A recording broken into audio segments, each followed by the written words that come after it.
All right, we're going to call this back to order and we're going to continue our conversation about the Wyoming stable token. We're just closing up this conversation and then we'll be going on to public comment. So Director, take it away. Thank you, Mr. Chairman. So I appreciate that we've gotten through the vast majority of this, and to the extent that anyone had any revelations over lunch, I am happy to address those. But beyond that, what I'd like to do is just quickly turn to page 14, talk about some of the next steps for the program, and then again, happy to support the rest of the dialogue this afternoon and throughout the rest of the session as needed. So for us lining up the kind of imminent launch here, I had alluded before to a pilot program where we are registering Wyoming domiciled entities that operate existing blockchain-enabled platforms to figure out how we can potentially add a Wyoming stable token into that integration to achieve some kind of desired goal. So best way to explain this could be through an example. One of the ones that we have on here is called Cattle Proof. They are a USDA verified platform that facilitates the record of cattle feed lots, vaccination schedules. All that data is stored on blockchain using a platform called IPFS, Interplanetary File Storage, if you need the acronym.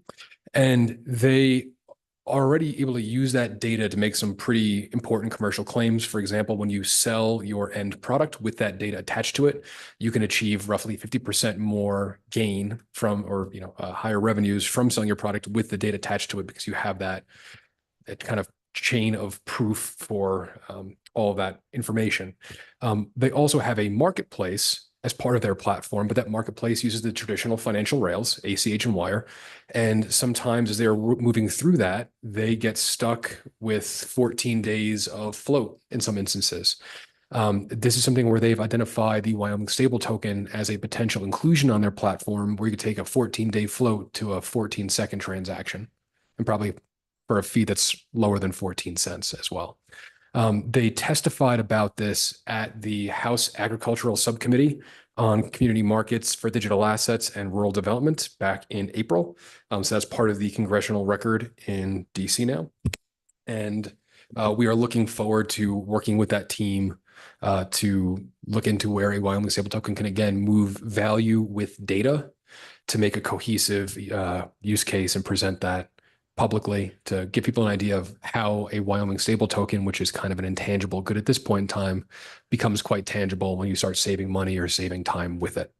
I think that'll be an important one. Another quick one that I'll mention, there is a team called Your Guide LLC.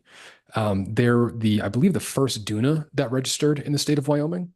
They are looking to partner with community banks to do to operate a lending platform and keep capital in state.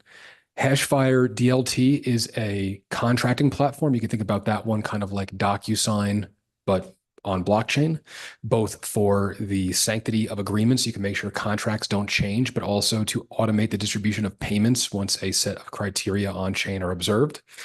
And then the final one that I've included in here is that Reed Rasner of Rasner Media has put in a bid to purchase TikTok and express incorporating Wyoming stable tokens into the platform to facilitate faster, cheaper, and more secure transactions on the social media platform.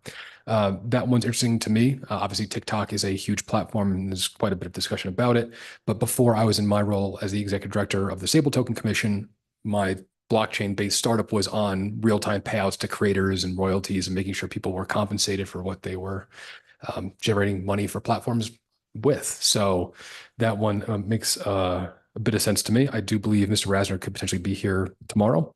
And I will recognize that, to my knowledge, that is the only plan to purchase TikTok that has been publicly recognized by President Trump. So bit of content there. Representative Filer. Thanks, Mr. Chairman. I've been in the blockchain world for about 4 years or so. I've never known TikTok to have a platform for a transaction for cryptocurrency. Maybe not my realm. I use other types of platforms. There's other platforms in Wyoming that are actually based out of Wyoming that, we do a lot of different transactions. One be like Kraken or something like that. Have you guys thought about looking into more of those Wyoming-based platforms? Director. Mr. Chairman, Representative Filer, good question. I would just kind of split this out into two different directions. You mentioned platforms like Kraken, those are the larger centralized exchanges. When we talked previously about licensed service providers, that's who we're characterizing as this. TikTok would be more like a use case for us to explore. Again, that would be kind of a big bite anyway, so there'd be a lot more that we need to go into that. What I will say is I would draw a distinction between an exchange where you are custodying your digital assets versus a platform that would be using a Wyoming stable token as a real-time value transfer.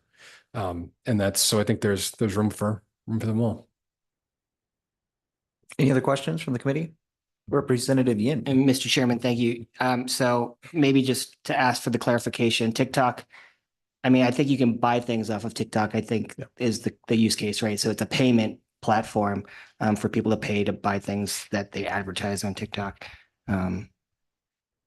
Is that something that we've ever reached out to any other payment processors like Google or Venmo or PayPal or whatever? Because I know Venmo even has crypto on their own platform. Director. So through the chair, Representative Yin. So just going back to the TikTok example, I've not been a user of the platform, but my understanding is that there is money flowing through. There's a TikTok shop. You could buy emojis and send them to creators. I've seen that used before. And then just to use a platform that I am familiar with by way of example, we could talk about Twitter, right? So Twitter has the ability to do payments in platform. They've also several years ago integrated digital wallets. You could have your profile picture as an NFT. So that wallet integration is there. And these are the type of platforms where I would expect to see stable tokens, stable coins used at fairly large scale, provided either there's clarity via the Genius or Stable Act, or we're the ones providing that service. To that extent, Representative Yin, going back to the question about the payment platforms, we've talked to a great number of them. I won't go into the specifics of who, but we've certainly been spending a lot of time talking to everyone we possibly can, whether it's an existing payment platform that hosts crypto that we could fit into, or if there are API-based platforms where we could do kind of the autonomous distribution of stable tokens to an end user. These are all things that we are looking into. There's kind of a patchwork of different platforms, KYC over here, distribution over there. We're putting that all together behind the scenes, and I think we'll be able to categorize a lot of that as open source technology as well, things like digital wallets. So in that capacity, we're certainly talking to a lot of different parties about getting the distribution field to be quite large. Follow up. Representative Filer. Thanks, Mr. Chairman. I was also looking with the community banks, credit unions type stuff, because you'd be able to probably borrow money off of your digital asset of your stable token. Am I correct? Through the chair, Representative, that is, if you're talking about someone who's engaging in self-custody using a lending platform, then yes, I would agree. I just want to be clear because I mentioned credit unions and community banks, that I would not expect, if they do get engaged in this process, I would not expect them to be lending or rehypothecating any of the reserves or stable tokens, because we would want to keep those dollars back in the tokens. Just to follow up. Go ahead. Because I've Mr. Chairman, but I have had dealings with a lot of different banks and stuff. And whenever you're dealing in crypto, whether through your digital wallet or even a possible transaction that goes to your bank account, whatever it might be, if they feel most of a lot of the banks that I've had to deal with here in the state of Wyoming, this might be something we have to look at later too, but they have policies against it now. So when we're talking about a stable token or anything like that, where whether you purchase or sell or something like that, if you want to make that transfer and it came from a digital type wallet or a crypto wallet, a lot of them are stopping the transaction. And I think that's something that we're having, that it's going to be an uphill battle, because I think a lot of the banks have they just don't understand the fact that they think it's play money, right? So they don't want to deal with that kind of stuff. Well, we had a local bank just in Cheyenne that, we used to run about, $7.5 to $8 million through that bank every month. Found out that, there was a crypto involved that we just had a client, even though we dealt in US dollars, they shut our accounts down. And that's happening all over, and it's getting harder and harder to find where you can make these transfers. So I don't know if the stable token, how we're going to get around that. Maybe with this committee are looking into this, Mr. Chairman. And Chairman Raffles. I'll just comment on that. I mean, that was the impetus for the Speedy Bank coming into existence in the first place, was the fact that that is how banks treat entities that utilize digital assets. And at the same time, the Speedy Banks will probably end up being the solution. You know, we heard earlier from Mr. Land that obviously they're working hard to make sure that our Speedy Bank financial institution, which is capable of custodying digital assets, capable of working in fiat as a traditional bank, and with the exception of lending capacity, can integrate that. So, you know, what you may end up doing in the not so distant future for your business is working with a Speedy Bank that's enabled, where you use Wyoming Stable Token to interact with your crypto side that flows into the Speedy, and then when you need fiat dollars, that comes out of the Speedy, and everything becomes seamless for you. That's the vision. Our community banks, we're very hopeful, will embrace that model also, and they'll be able to utilize it as well. But you know, we've had conversations and certainly have engaged with our community banks to get them on board. I know that we're going to hear more about community banks and credit unions in the next point, and I know that candidly, I think the credit unions are currently working to embrace and figure out ways that they can be involved. And our community banks, I don't think they're quite there yet, but some of them are dabbling their toes. And obviously one of our commissioners is representative of the community bank community. So that's a positive for us. So we have that connection.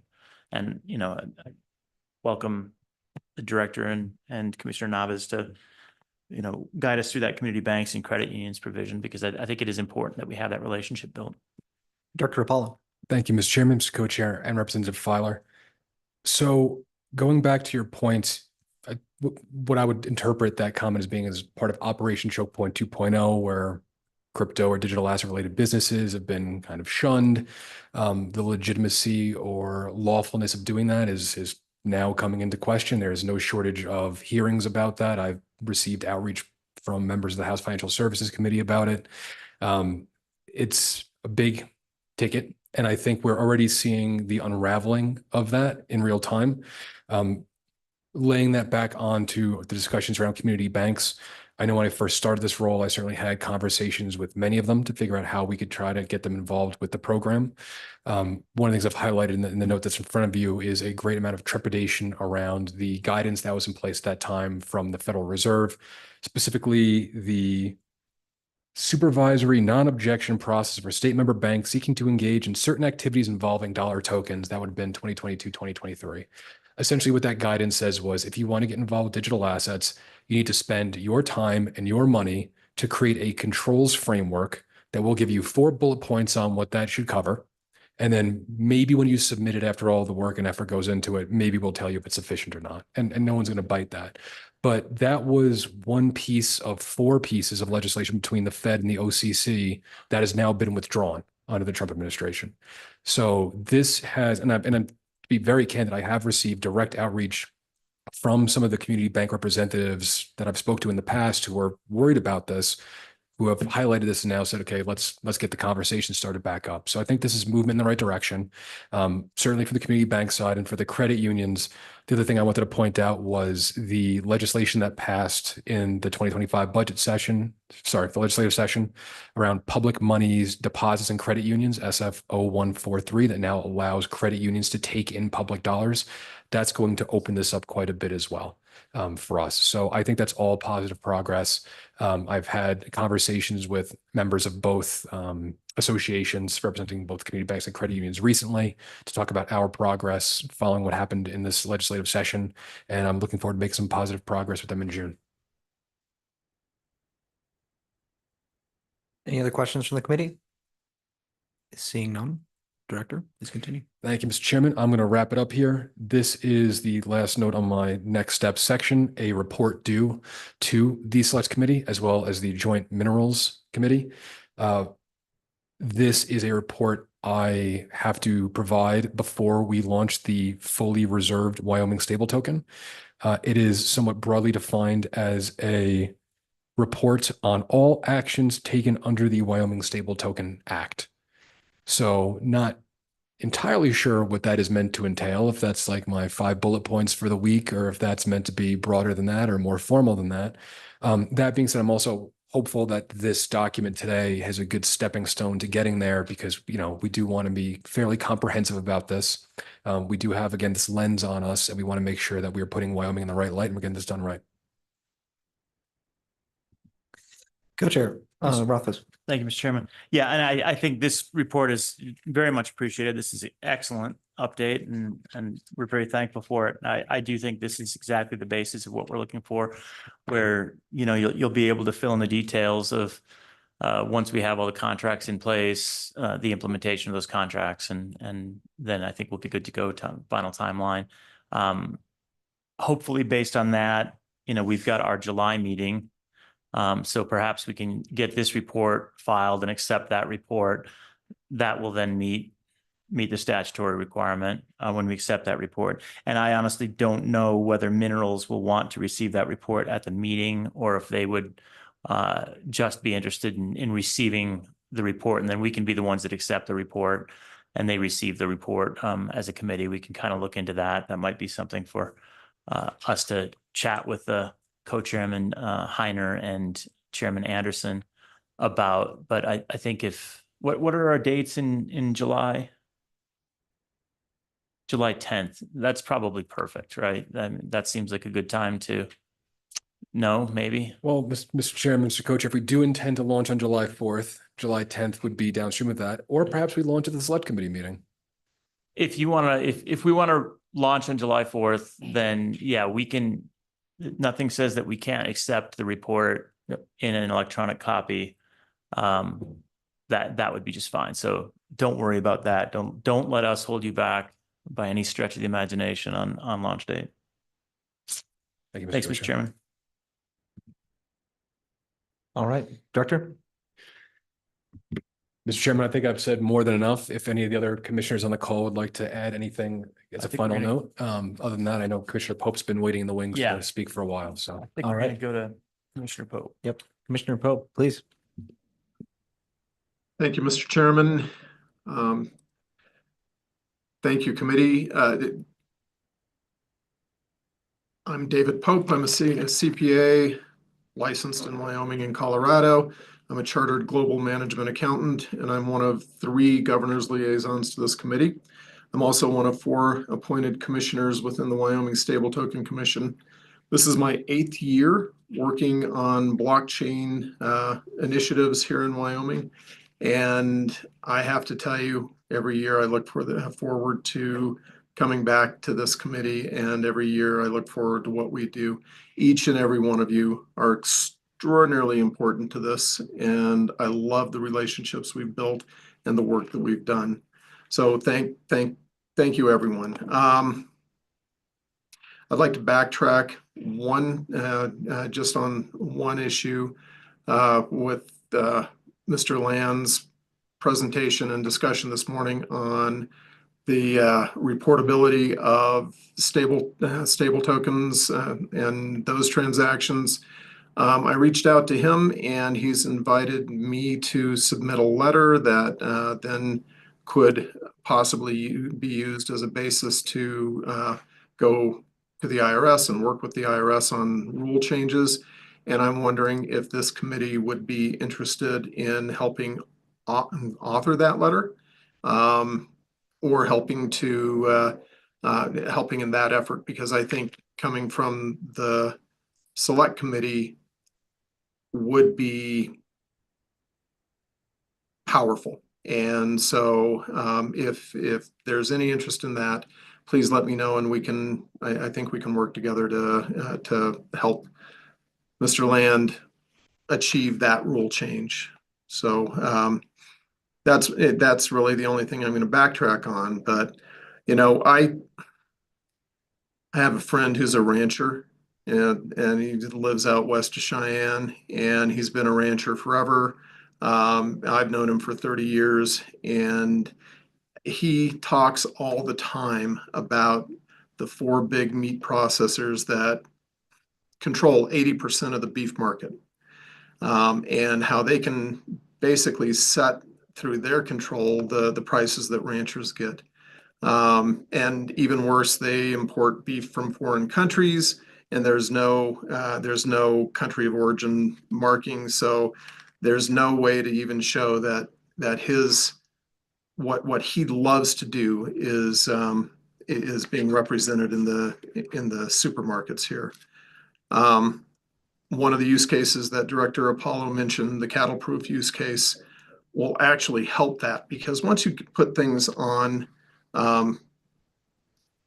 chain, which is what they're doing, when the payment system is on chain, when there's that transparency, and then with some of the other possibilities that brings, which is creating liquidity pools for ranchers, then a lot of the power of the big producers, of the big companies, is taken away when you decentralize everything.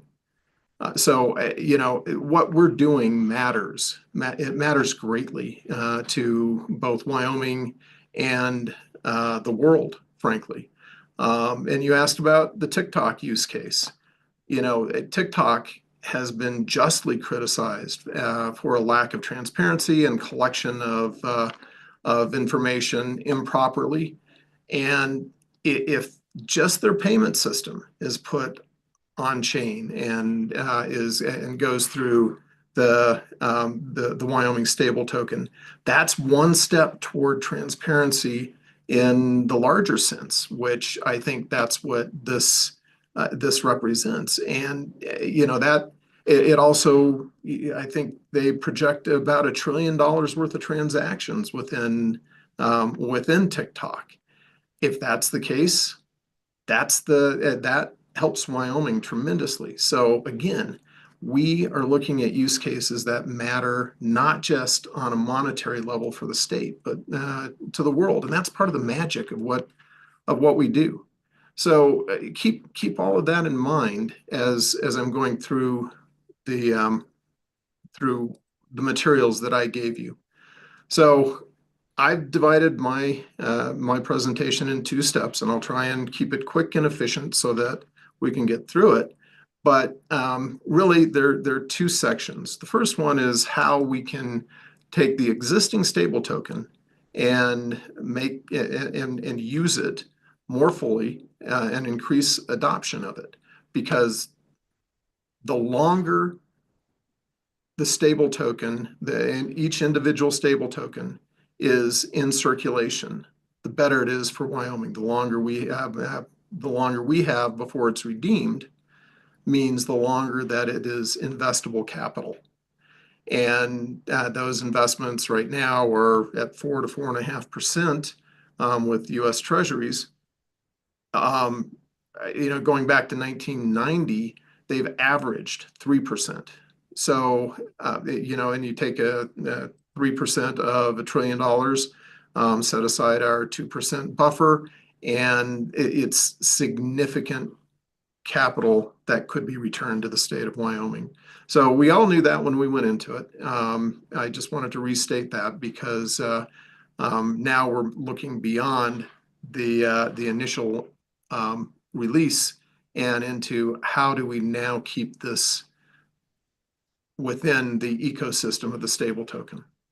So if we do some of the things that I'm talking about, which, oh, by the way, the second section of my presentation deals with with how to create a larger token universe within the state of Wyoming, which includes alternatively backed tokens, on-chain governance, and the purchase and sale of revenue generating opportunities for the state. So let's start out with what we can do with the existing stable token. I think the very first thing we need to do. Mr. Chairman, let me interject very briefly, if I may. Chairman Rothfuss. I just wanted to note for the public that the document that we're looking at is available on the website. I believe it's 4-03 So we have that publicly available, Mr. Chairman, and sorry for the interruption. Thank you, Mr. Chairman. And it does feature a lot of flow charts, of which I am a fan. So let's go ahead and continue. Someday I'll tell you a story about my first experience with graphs and flowcharts. It is an interesting one. But anyway, so the first thing we have to do, I think, is lay the foundation for increasing and expanding our universe with tokens within Wyoming. And so my very first recommendation, and these I think are things that we need to do now. Because as we lay this foundation, we're talking about 2 to 5 year time span before we can put all of these in place. And the last one, the final one, the on-chain governance and things like that you're probably looking at a 10-year time frame before we would even consider it. But we have to have the foundation in order to do so. And so my first suggestion is that we need within that foundation someplace that some entity that will govern all of this. Right now we have the Stable Token Commission, but its scope is limited to the stable token. And so I think we need to change the name of the commission, and I think we need to change the scope. It needs to change from the Wyoming Stable Token, or change from the Wyoming Stable Token Commission to the Wyoming Digital Asset Commission, and it should govern all digital assets produced by the state. So that's a fairly, I think, easy start, because I think no matter what we do, we have to have that governance, and we are building an incredible team within the commission right now, and I think we should expand on that. Maybe not immediately as far as personnel or anything like that, but we need to expand the scope so that when we're ready to take on some of these other projects down the road, we have the framework in place. So that's my first suggestion. Second one is I think we need to change and redefine either virtual currency, or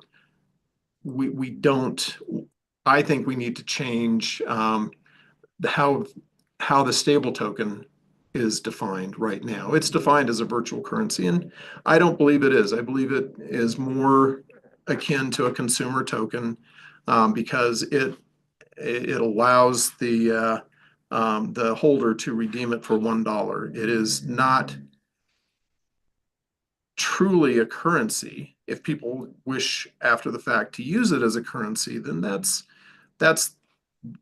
something that we don't necessarily control. What we control is the fact that we have to issue it and we have to redeem it for $1. I think that is more akin to a consumer token than it is a virtual currency. And I also think we need to, at some point, allow yield-bearing tokens.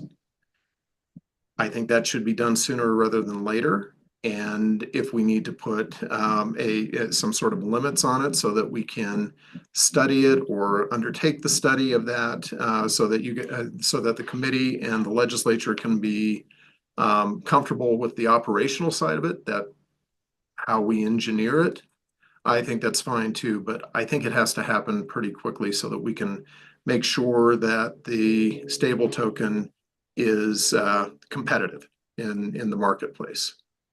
And then I think we need to allow alternative backed tokens.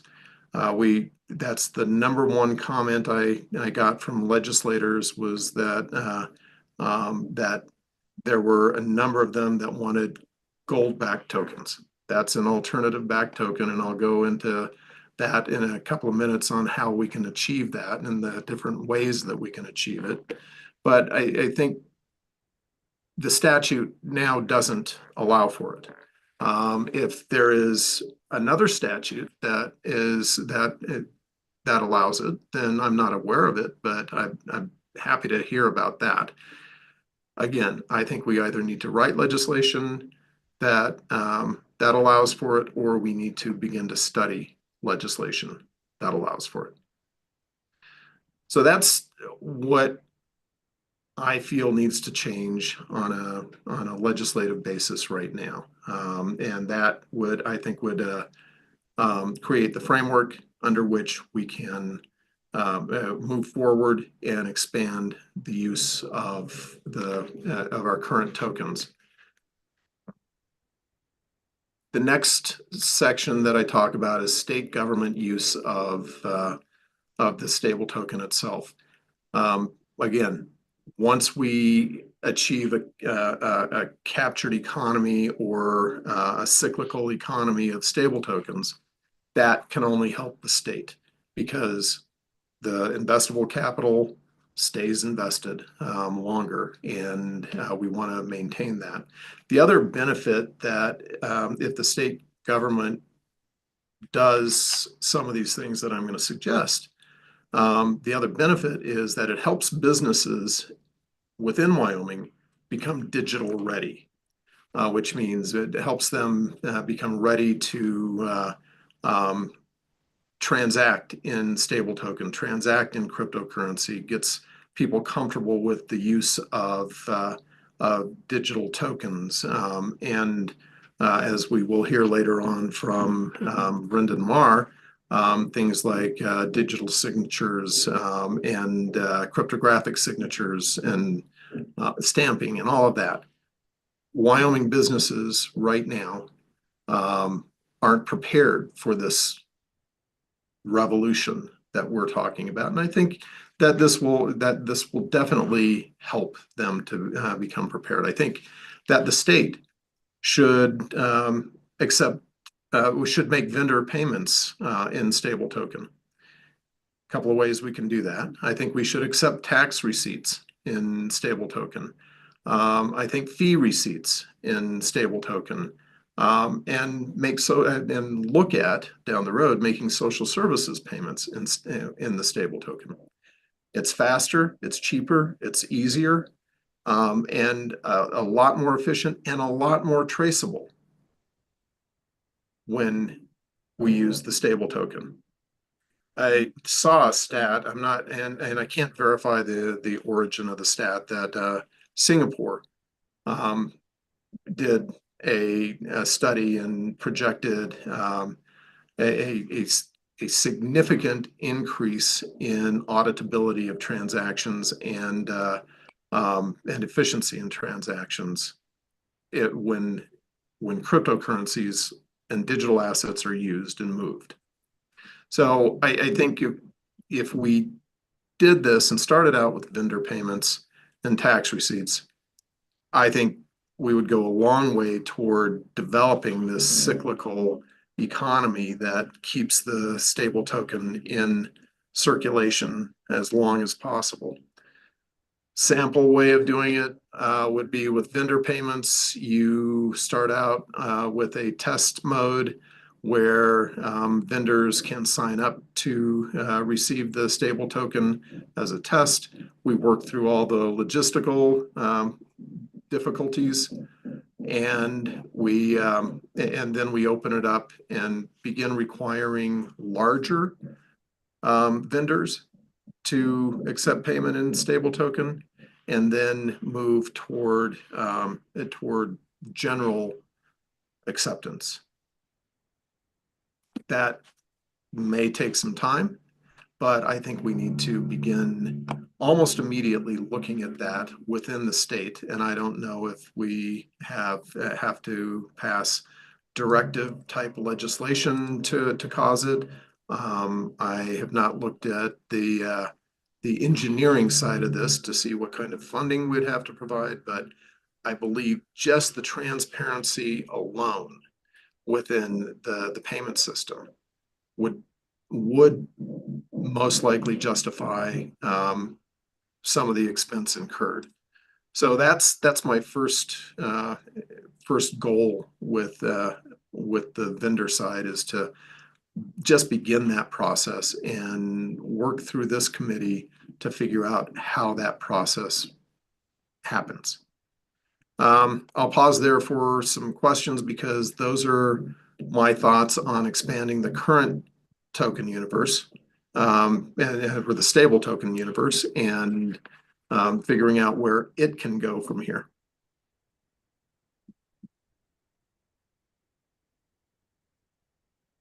Do we have any questions from the committee? Okay, let's go ahead and continue. Let's try to have this done in about 10 minutes, if that's okay. I'm working quickly, and I think that this next. Thank you. I'm sorry? Thank you. Okay. I'm sorry, I Oh, heard please some back. continue. Okay. Thank you, Mr. Chairman. All right. So then in this world of tokens, the next step is looking at alternative backed tokens, which that's the one thing I heard from legislators that was desired. You have the immense mineral wealth of Wyoming that could be tokenized. And right now, the state-owned minerals and real property, they represent a cost center to the state. Unless the land and mineral rights are leased, it costs the money every year or it costs the state every year real money to maintain those properties. If you were to tokenize those properties, tokenize some of the mineral wealth, it would actually turn those into a profit center. You could sell the tokens, and then the tokens could be could be market value based, and you could invest the money, create a bucket of permissible investments for the tokens, create a situation where there's a guaranteed buyback capability on those tokens at a fixed or determinable price. Make sure the money is set aside for that. And then, much as we do with the stable token, we could reap the benefits of it in the meantime and turn a cost center into a profit center for the state. But there are other ways to tokenize the mineral wealth as well. If you look at the table on page 7, you can tokenize our in-ground, untapped, and state-owned reserves. I just talked about that. There are great advantages to that. In the case of gold, you could actually go out and buy gold and store it in vaults, which that's a lot easier to value and a lot easier to monitor.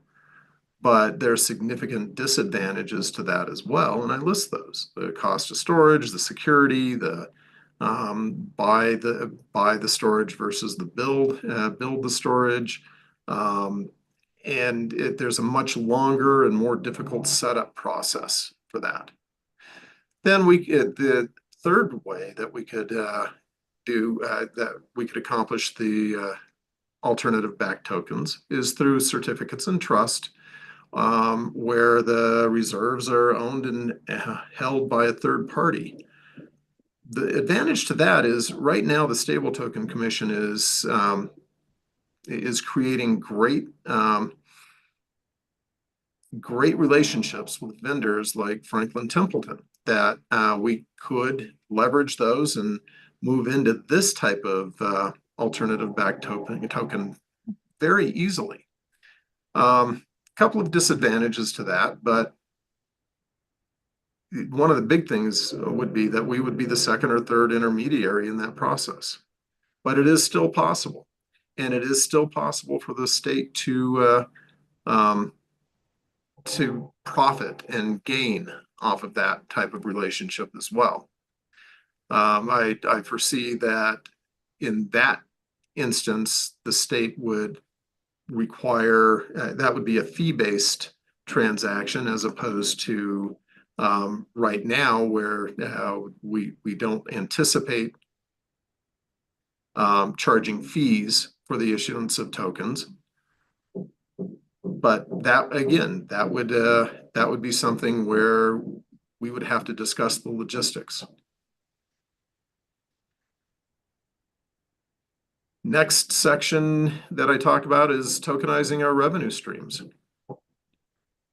I give a fairly robust methodology around that, where in essence we would the year before a budget session, we could get the Craig report, pre-sell our revenues, invest the money for the next 6 months. The legislature would have a sum certain to work from in the token sales.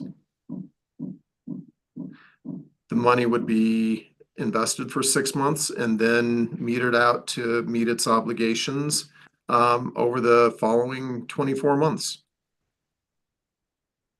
That's one way to do it. But tokenizing revenue streams is, I think, it accomplishes so much for the state, especially in a state that is reliant on mineral wealth and consumption taxes. It could begin to smooth out the revenues and have budget certainty on that. Then finally, in this quick run through of the document, we've got governance. I think this is one that is 5 to 10 years away, and I'd love to hear the Secretary of State's views on this right now. But on-chain governance, i.e. on-chain voting, would not be on a social basis, on a social societal basis right now. It wouldn't be accepted. However, so I guess it's like the time travel of tokenization. I think in the future we will be able to engineer a system that is partly transparent enough to be absolutely for a certainty the results, but also be private enough to respect our private voting rights. With biometrics, with blockchain, I think we have the ability to do it, especially maintaining anonymity. Not now, but in the future, and as we change as a society and we're more accepting of this type of technology, I think that this is a conversation we need to have. And we need to begin the conversation now on all of these, because they would all definitely benefit the state, but it will require thought, planning, and that a foundation be laid for it. So anyway, I'm glad, Chairman Singh, that you liked the flowcharts, because I was pretty proud of them. And I will open Chairman it up Loftus. to. Thank you. Thank you, Commissioner Pope. I really appreciate this presentation. We had an opportunity to talk about a lot of these ideas before, and I think this is just an excellent and thoughtful look forward on what we can do with the Wyoming Stable Token. When we look at the tokenization of revenue streams, one thing that comes to mind, which might be implicit but isn't necessarily explicit, is revenue bonds that are utilized for our communities as they raise revenue. for projects and then end up paying those off. And, one potential use case, if we get to the point where we've got our digital asset commission, would be facilitating in lieu of having to go to a bonding company and sell and issue bonds, if we were actually tokenizing that revenue in a way where we could be issuing tokens to generate that. And honestly, it would save a tremendous amount of money because it's a much more direct use. So we could incorporate that in the revenue streams type concept. And we have projects where we're discussing, for example, through the Wyoming Energy Authority, things like pipelines, $1 billion project where we would be looking to a revenue bond model to raise that $1 billion, and then potentially even have the state of Wyoming own a portion of it, have equity investors owning a portion of it. That could be done directly using this type of tokenization of revenue streams. So, add that to the conceptual list of revenue streams where we're trying to generate revenue. I think that's a great addition. I see Commissioner Revel has his hand up too, and I'll yield to him. Commissioner Revel. Thank you, Mr. Chair. Before we move on from the Wyoming stable token conversation, I wanted to first thank Mr. Pope for this good work and these great ideas. I'm grateful that the committee is focused on these concepts that are coming down the road eventually at some point, and also I think it's wise for us to be looking at how we can benefit from some of the unique features that the state of Wyoming might lend to this stable token. But at the same time, I also, similar to the comment I made earlier in response to Chairman Singh's questions about tokenizing real world assets, I think it's important for us to tie all this work back to what's actually happening in the marketplace today. There's $14 trillion actually we're over 14 trillion in stablecoin transactions already. That's already happening. And it's, as I said earlier, it's 99% US dollar reserved stable tokens. It's primarily in the hands of one service provider. It is almost entirely cross-border payments and remittances, and then trading and DeFi activity. We are presenting to the marketplace what is potentially a novel alternative to the existing incumbent, given that it's a publicly issued, public entity issued stable token. And there may be some differentiating points that we can position against the incumbent and tap into this already massive market. And it's growing very rapidly too. So this 14 trillion that's already a dated number. That was 2024. So it will be something significantly higher by the time we've launched. So I just want to make sure that we're keeping sight of the opportunity that's right in front of us and focused on how we can capitalize on it. Thank you, Mr. Chair. Thank you, Commissioner Pope. And thank you, Commissioner Revel. I appreciate that and understand that, and I couldn't agree more.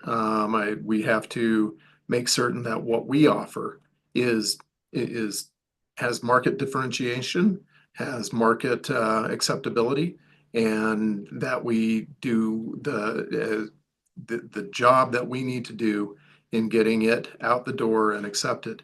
I also think, and one of the things that drives me in this is that we have to look at the same time to the future, which is that we have to build on the universe, and we have to make certain that again, one of the things that I suggested is that what we do will help Wyoming businesses come into this future and be able to use this to their advantage as well, which that's one of the things we're here for.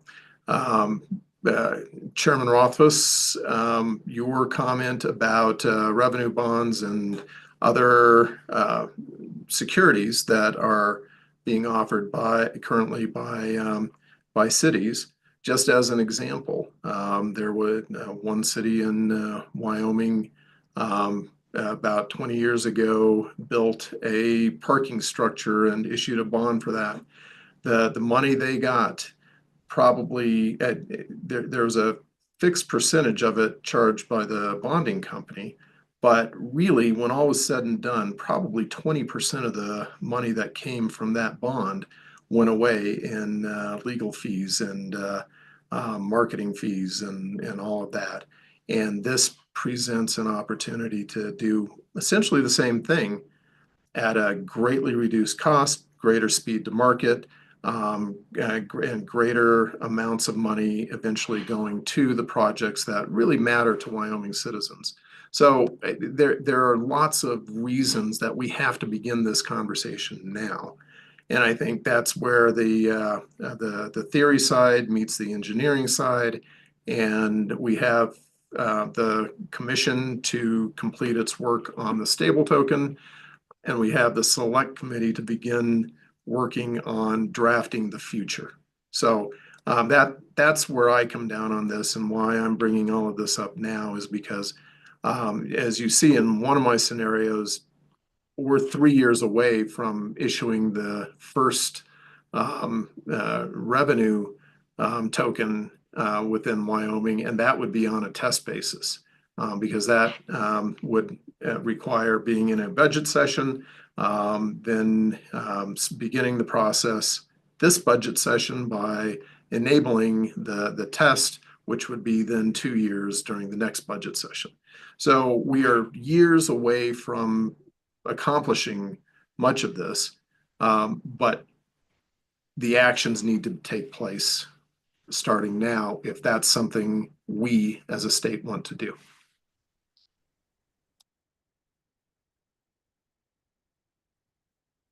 Thank you. Any other questions from the committee?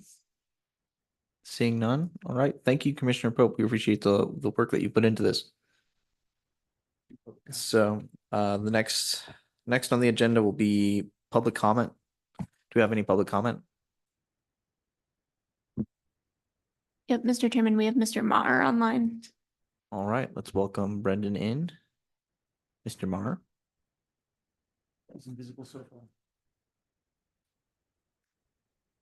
We cannot see you or hear you.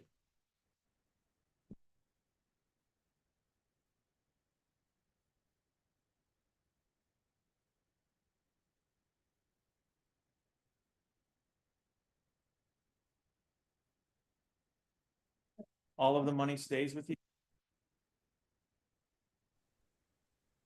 There's Brendan. All right, How there we about are. now? Oh, okay, great. I think I'm on. Can everybody hear me loud and clear? Welcome. And see me? Great. You are good to go.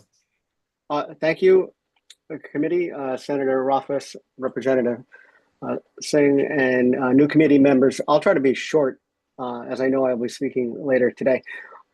So first off, for clarity of enrollment here, my name is Brendan Maher. I'm a MIT Media Laboratory alumnus. I've been involved with the blockchain committee for, I think, about 7 or 8 years now, including on the panels for the legislation in part for registered digital assets, digital identity, the DAO Acts, and currently the working group for cryptographic commercial registered agents. What I'd like to do is I'd like to speak specifically regarding the registered digital, the Digital Assets Act 3429-101, and just say I concur with all that has been said. It's clear that this needs to be looked at again. Certainly digital consumer assets, securities and currency does not fit the bill in terms of all the different digital asset types. And one of the things that I've been looking at in terms of the act that I'm working on, which would be the Cryptographic Seals and Stamps Act, is that that would also be something where a addition into the Digital Assets Act would make a lot of sense. As been said by Mr. Pope, governance tokens, the act itself is looking at digital identity seals and digital identity stamps. And while these are not necessarily all digital assets, they can have features of that, which I won't get into right now. But clearly, we need to look at this right now. It's just the time is now. And if we don't do it at this point, we're going to miss a huge opportunity. And that opportunity is, as Commissioner Ravella said, huge in terms of real world assets. Pegging these things to Wyoming and pegging them to entities in Wyoming. And we have a really unique opportunity to do this in a public and private way. This is part of what the act is working on. I won't get into now. So I humbly ask the committee and request if there is a working group to be made for digital assets at this time, that I ask in your consideration that I be a part of that working group.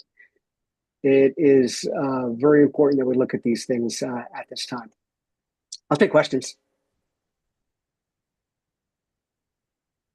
Any questions from the committee? Seeing none, thank you, Mr. Mayor, for your testimony on this, and we'll be hearing later from you today. Great, thank you. Next, we have Carrie Agin. Welcome. Thank you, Chairman. Can you hear me okay? We can hear you loud and clear. Thank you. Okay, great. Thank you. I'm sorry, this might be a little bit long. I'll try to shorten it. Thank you, Chairman. My name is Carrie Agin, Buffalo resident and retired geoscientist. I am speaking for myself. First, I mean no disrespect to anyone, but I absolutely disagree with Commissioner Naves. The Wyoming stable token is very clearly unconstitutional. According to the U.S. Constitution, and I've got a copy right here, no state can coin money or make anything but gold and silver coin a tender in payment of debts. This is in plain English in Article 1, Section 10. Money is essentially a means of exchange. There may be statutes in Wyoming law that attempt to make it these things, but unless the Wyoming Constitution states specifically that the state claims the authority to be able to do these things in opposition to the U.S. Constitution, then the statutes are null and void. And that would include the Wyoming Stable Token Act. And as we all should know, amending the Wyoming Constitution is a big ask. So if I'm wrong and the Wyoming Constitution does state this, then I would appreciate being corrected and informed as to where it states that. If Wyoming is relying on the Genius Act to back this up, then that is incorrect. If passed, and it hasn't passed so far, a federal law does not amend the U.S. Constitution. Second, the term digital asset is an oxymoron. Anything digital does not actually exist in real life. It is electrons and shows up as photons on your computer screen. That's all. Therefore, to digitize real-world assets is essentially creating a digital description of those actual real things that still does not make them true or real assets. It's a digital, if a digital asset is planned to be used to back the Wyoming stable token, then the Wyoming state government is essentially backing something that doesn't actually exist with something else that doesn't actually exist. I have to say, I don't understand what exactly is to be taxed because you're buying something that doesn't exist. If the Wyoming state government intends to use real world assets to back up the Wyoming stable token, then real actual assets are backing up something that doesn't actually exist. Again, it's very confusing. I don't understand why anyone would actually spend money on this literal Ponzi scheme. And yes, I looked up the term. It is a Ponzi scheme. If more folks in Wyoming understood that it is a Ponzi scheme, they'd shut it down in a heartbeat. They do not want to be associated with or promote the use of such damaging nonsense. and especially damaging nonsense that they are paying for. One more thing. Third, blockchain is not infallible. It is a digital ledger system, that's all. A digital accounting system, not unlike QuickBooks, although larger, on a larger scale. It has been hacked numerous times and will continue to be hacked. Everything electronic can be hacked. There were articles back in February discussing a gigantic crypto hack, 1.5 billion in Bybit, which brings up the question of how the state of Wyoming can possibly guarantee in any way to any Wyoming stable token holder or anyone else with data in the state system, the safety of their data and their holdings. And I've heard talk that it's being considered that the state of Wyoming would make folks whole using Wyoming taxpayer monies. That should absolutely not even be considered. We're already paying to create this sinking ship, and I think all cryptos are sinking. I think they are total follies. Should we really pay also to plug the giant cracks as well? Thank you, and I stand for any questions. Thank you, Ms. Agan. Any questions? I'm not seeing any questions. Chairman Office. Mr. Chairman, no questions, but I'll just briefly make a couple of points and then we can move on. Regarding the currency aspect of it and the compliance with the U.S. Constitution, this is something that we've gone through thoroughly and have Attorney General opinions on, and we've worked with a lot of legal minds to validate the fact that the way we structured it, which is that the Wyoming stable token is a digital representation of a U.S. dollar held in trust on behalf of the token holder by the state of Wyoming. So that's why it's a token and not a coin. In fact, we're very careful about calling it a token and not a coin. So it's a receipt for a dollar, effectively. That dollar is a real world asset held in trust by the state. And that's what it's backed with. It's not backed by the state of Wyoming. It's backed by the dollars that were used to create the token that are held in trust by the state of Wyoming. And we were very statutorily clear on that. We were very thorough on that to delineate the obligations of the state that they end at those dollars that are being held in trust. So I think it's important to realize that.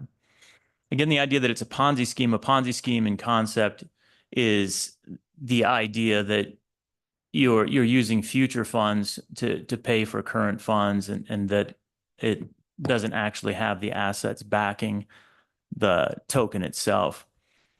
We will at all times have a dollar for token trust in place. In fact, $1 for token is the way that we're structuring that trust so that we have more than enough funds and therefore it becomes reliable. So I just want to be clear to the public that the concerns that were laid out, while appreciated, and we certainly always welcome that public testimony, were in fact inaccurate. And the Stable Token Commission has done an exceptional job of ensuring that we're constitutionally compliant, both with the state of Wyoming and the U.S. Constitution. I'm quite confident also that our Senator Lummis's office and their general counsel, Chris Land, understands the U.S. Constitution as well. And we've done a great deal of work to validate the constitutionality and legality of the Wyoming stable token. So I just wanted to call that out before we move on, see if there's any other public testimony, and then hopefully get on to the Secretary of State's office. But I will have a couple more notes before we go on if we're done with public testimony. Sounds good. Thank you, Mr. Co-Chairman. I just wanted to comment. Ms. Agan, thank you for your comments and your concerns. They were very thought out and specific, and they're not lost on us. So thank you for your input there. Is there any other public testimony? Mr. Chairman, we do have another gentleman who raised his hand, Tyler Pertz. Okay, let's welcome Mr. Pertz. He'll be joining us in one moment. Okay.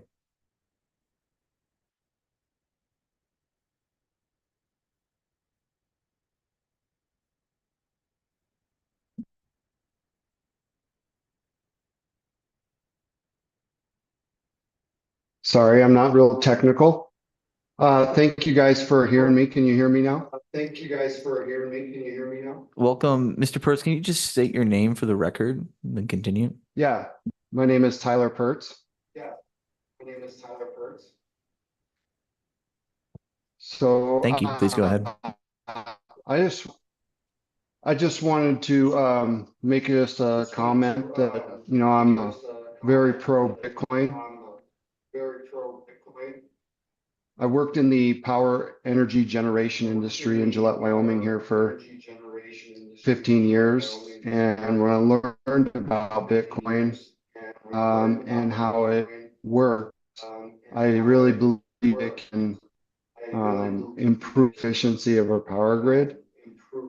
And, you know, I just see it as a great way to lower the cost of energy for everyone. And I think there's a great future in the heat reuse area when it comes to mining Bitcoin as a source of heat that could possibly help reduce the tax burden for public schools, municipality buildings, you know, wastewater treatment, all kinds of different sources of heat that we could use electricity for instead of fossil fuels and help decarbonize a lot of things. So I just wanted to kind of make that public statement, and that I am very thankful for what you guys are doing, and appreciate all the hard work that you guys are putting in.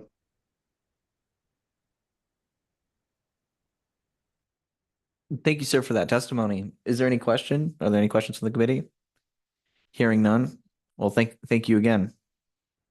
Is there any other public comment? Okay. Seeing none, we're going to close public comment and move on to the next item on the agenda. We're running a little bit behind, Mr. Chairman. Before we do that, we should probably just resolve the directives a little bit, even though I do know we're behind and we Sure. want to hurry on, but we have quite a few things that I think came up on staple tokens that need some action. As I see it, there's probably 3 pieces of legislation that we need to work on. The first would be a digital asset taxonomy bill, so that we actually update all of our definitions. That ties into a lot of what we talked about, but that gets us the better definitions that we're going to need. Another would be the straightforward Wyoming Stable Token Act amendments, which get into a lot of what we heard from the commission, some of the simple requests that aren't necessarily significant policy changes, but revised statute and get things aligned with where we're going. And if obviously there's any changes we need for the Genius Act, we'd incorporate those too, but it doesn't look like that based on the testimony.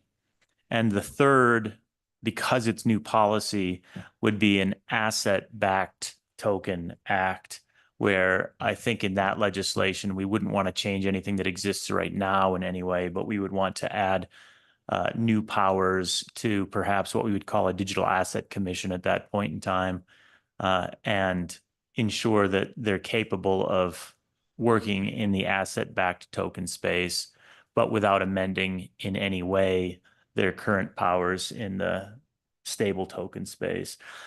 So I just wanted to throw that out there. That's what I see. And the fourth thing that I see that we probably need to do is write that letter to the commission, talking about the kind of terms of service and governance side of things, looking at ensuring that lawful use of the US dollar would correspond to lawful use of the Wyoming stable token, and that we want to make sure that there's judicial action taking place before any intervention takes place with regard to the chain. So those are the 4 actions that I've noted that we might want to take. And I just wanted to open those up for discussion. Without objection, I think we probably proceed with those 3 bill drafts and that letter, but I want to make sure that the rest of the committee is comfortable with that direction and hear from any other committee members as to whether or not they have concerns about any of those points before we proceed. Representative Yin. Mr. Chairman, thank you.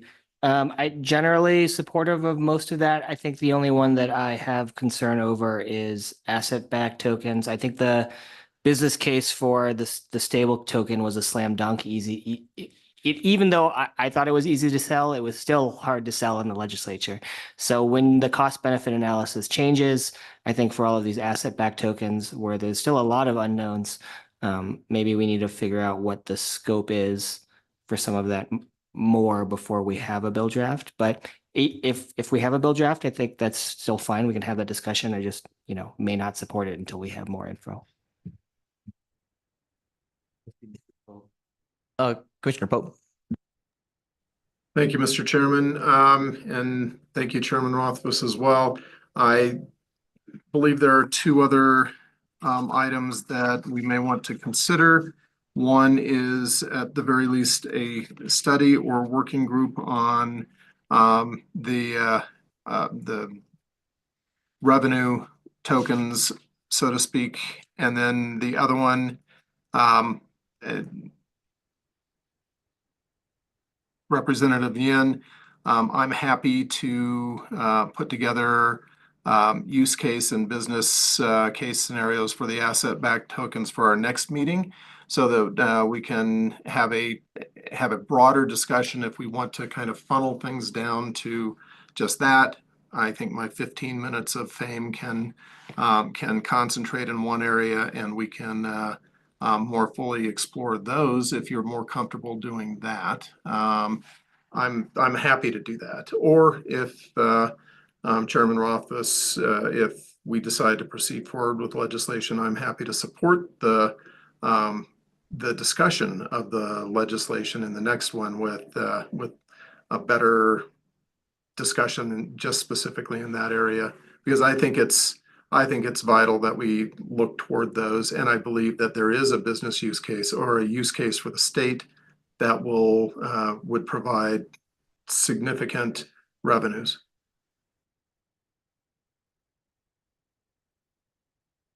I think it would, if we're gonna have that conversation, it may be beneficial to have some research done on the asset-backed token before we draft an actual piece of legislation, but that's just my thought. All right, any other comments from the committee? Mr. Chairman? Chairman Roth. I'll just follow up on that. And if there's desire to sort of look into that more, maybe we do put together a working group. And I'm sorry, Commissioner Pope, when I was thinking of asset-backed tokens, I was kind of thinking of the bigger picture, candidly, about having a digital asset commission instead of a Wyoming stable token commission. And I was thinking about the revenue tokens as well, and basically the alternative token type approach. So allowing more flexibility for the commission to issue different types of tokens more broadly. And so those could be both incorporated, but it might be more prudent then to focus on, as far as new bill drafts for the next one, looking at the digital asset taxonomy and the stable token amendments at this point, and then doing a little more work and studying for the next meeting. If we end up with a bill draft, maybe that's fine. But if we don't end up with a bill draft and we're still talking about it for the next meeting on the asset backed and revenue, the digital asset commission type concept, I think that's fine as well. See if we have anyone up. Looks like Commissioner Pope's got his hand up. Last comment then. I think that if we're going to change the scope of the stable token commission, we probably do want, I would suggest a bill draft in the meantime anyway, so that we can fully flesh it out for this session. So, but that's, of course, just a recommendation from me.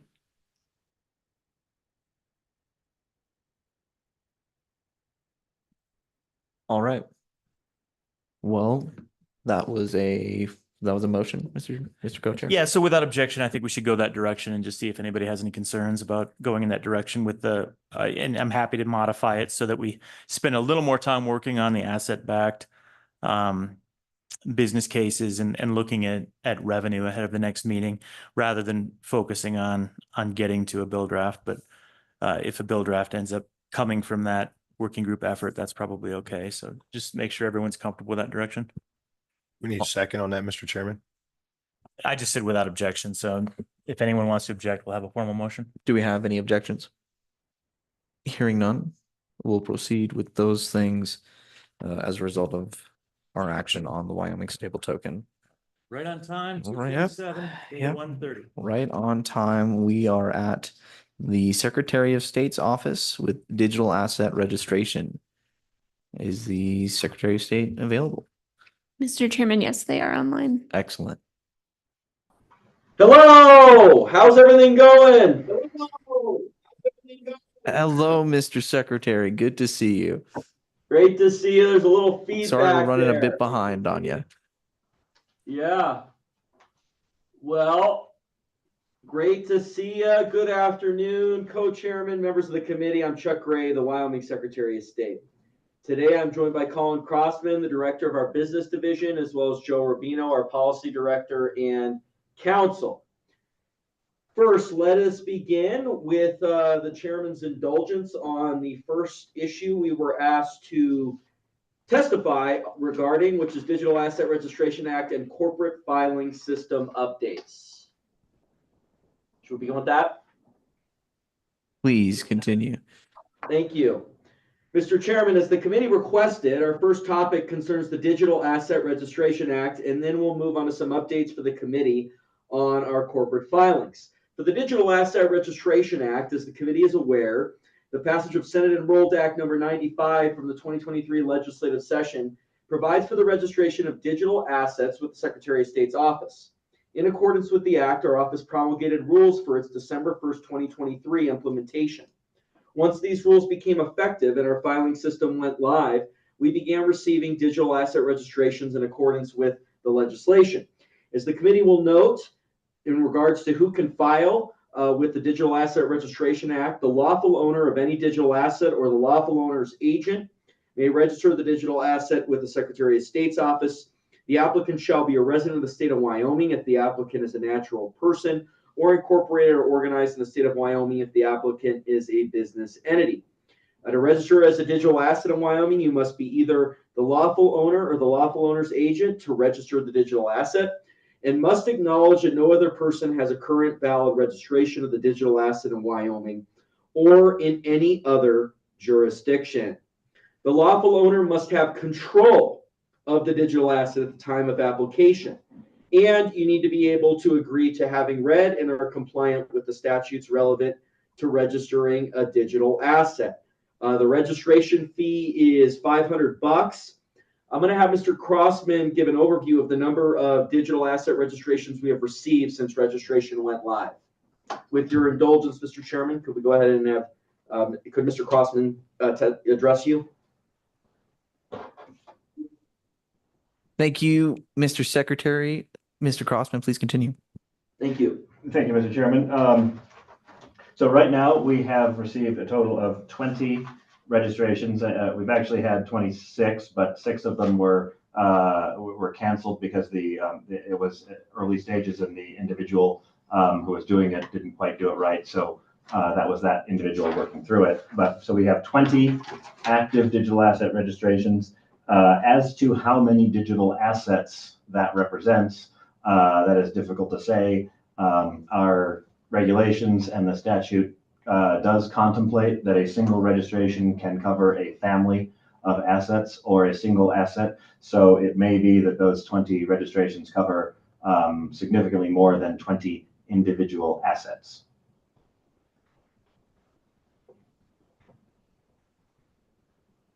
Thank you, Mr. Chairman. This is We were going to move on here to expedite Oh, filings. hold on. We got a question from our co-chair here. Yes. Hold on, Mr. Secretary. We got a question here. Secretary Gray, thanks for being here and providing testimony. Appreciate the update. I'm a little bit curious kind of with the timing. Have we been seeing those steadily, or was that something where we saw registrations right after the process was opened up and then we really haven't seen a lot since? I'm just curious to see whether they're trickling in and potentially growing, or we saw that as a one-time. Any information there that you can provide? Mr. Secretary. And I think I'll turn that over to Mr. Crossman. Yeah. Thank you, Mr. Chairman. Mr. There was Crossman. a big bolus at the beginning of about, I think 5 or 6 are, I would call, due to the initial opening up of that system. and the others have been trickling in. It's relatively, I think, about one a month. I do believe we had one as recently as less than 6 weeks ago. I think that, and that one is the one that triggered my memory about it being a family, because I know that the most recent, I believe the most recent one, or the second most recent one that was registered, is actually a family of assets and not a single asset. So they are coming in now at a pace. Yeah.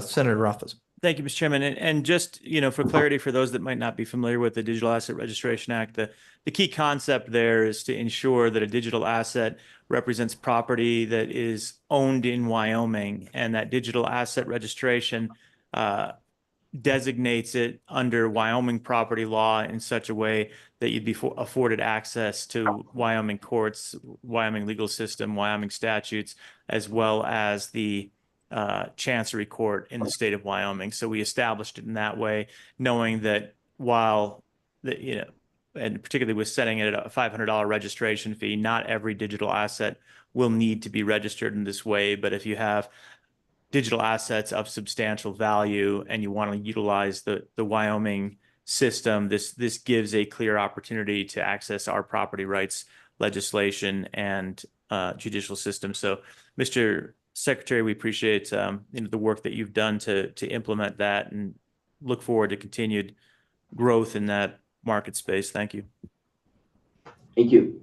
All right. Thank you. Mr. Secretary, please continue. Thank you. Well, we're going to move to expedited filings now. Want to say a few things about 26 LSO 11 as well as House Bill 47, which was considered during the 2025 legislative sessions, as it has been in the past in our numerous discussions with the potential impact expedition of filings with our office has on existing workload. The result of the bill, I think, is another tool that will make Wyoming more attractive to business entities looking for regulatory certainty. In speaking with some members of the business community, there is at least some appetite for this regulatory certainty. And I think it's safe to assume that the passage of this bill would add to the exponential growth in business filings and revenue our staff of 11 full-time employees is facing. And again, to give a little bit of a perspective on how big the workload is over there, we're the #2 revenue generating agency of the entire state. We have, you want to think about it from 30,000 feet up. We really have about 70 to 75% of the workload of the state of Delaware, and we do it with 10% of the staff. So we're very efficient. So that leads into my next point. As I said numerous times, both throughout the 2024 interim and in 2023 when it was first heard, as well as in the 2025 legislative session, I want to speak on this bill's administrative impact on our existing staff, its effect on our workflow, and the fact that this bill adds another manual duty to our staff in our business division. That's why we are asking for one additional staff employee to carry out the duties of this bill. By way of background, our office saw a tremendous increase in business filing volume and revenue over the last several years. About 75% of this growth in revenue is due to our exponential increase in business entity filings. As an example of this growth we've seen in the past year alone, which reflects a larger trend, 675,000 filings in fiscal year 24, up from 590,000 in fiscal year 2023, which is an approximate 14% increase. And in terms of what that means for revenue, fiscal year 2024 was $50,400,000, $50.4 million, up from $42.3 million in fiscal year 2023, an approximately 19% increase. And this trend does not seem to be stopping in Q1 filing statistics of 2025. And in Q1 2025, we had 54,240 total new filings compared to Q1 2024, 44,165. So that looks to be over a 20% increase there. We expect that this exponential growth will continue as Wyoming becomes more competitive and remains #2 in the nation behind Delaware for volume of processing business filings. As recently reported, we're actually #1 in the nation, leading the nation for new business incorporations per capita. We're proud of this. However, expediting business filings, no matter the volume, will inevitably lead to increased burden, as it will require human intervention to expedite the processing of filings by a trained staff member in our office. While we've employed extraordinary measures to continue to meet filing deadlines, we've exhausted cross-divisional help, and this informed our office's request throughout the interim to request additional staff with this bill, as it will have an impact on our office, and we want to ensure that existing deadlines are met.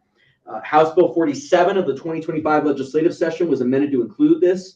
However, provided that would only be allocated should our supplemental budget request not contain one or more positions, to address the co-chairman's point that he wanted to roll it through the budget.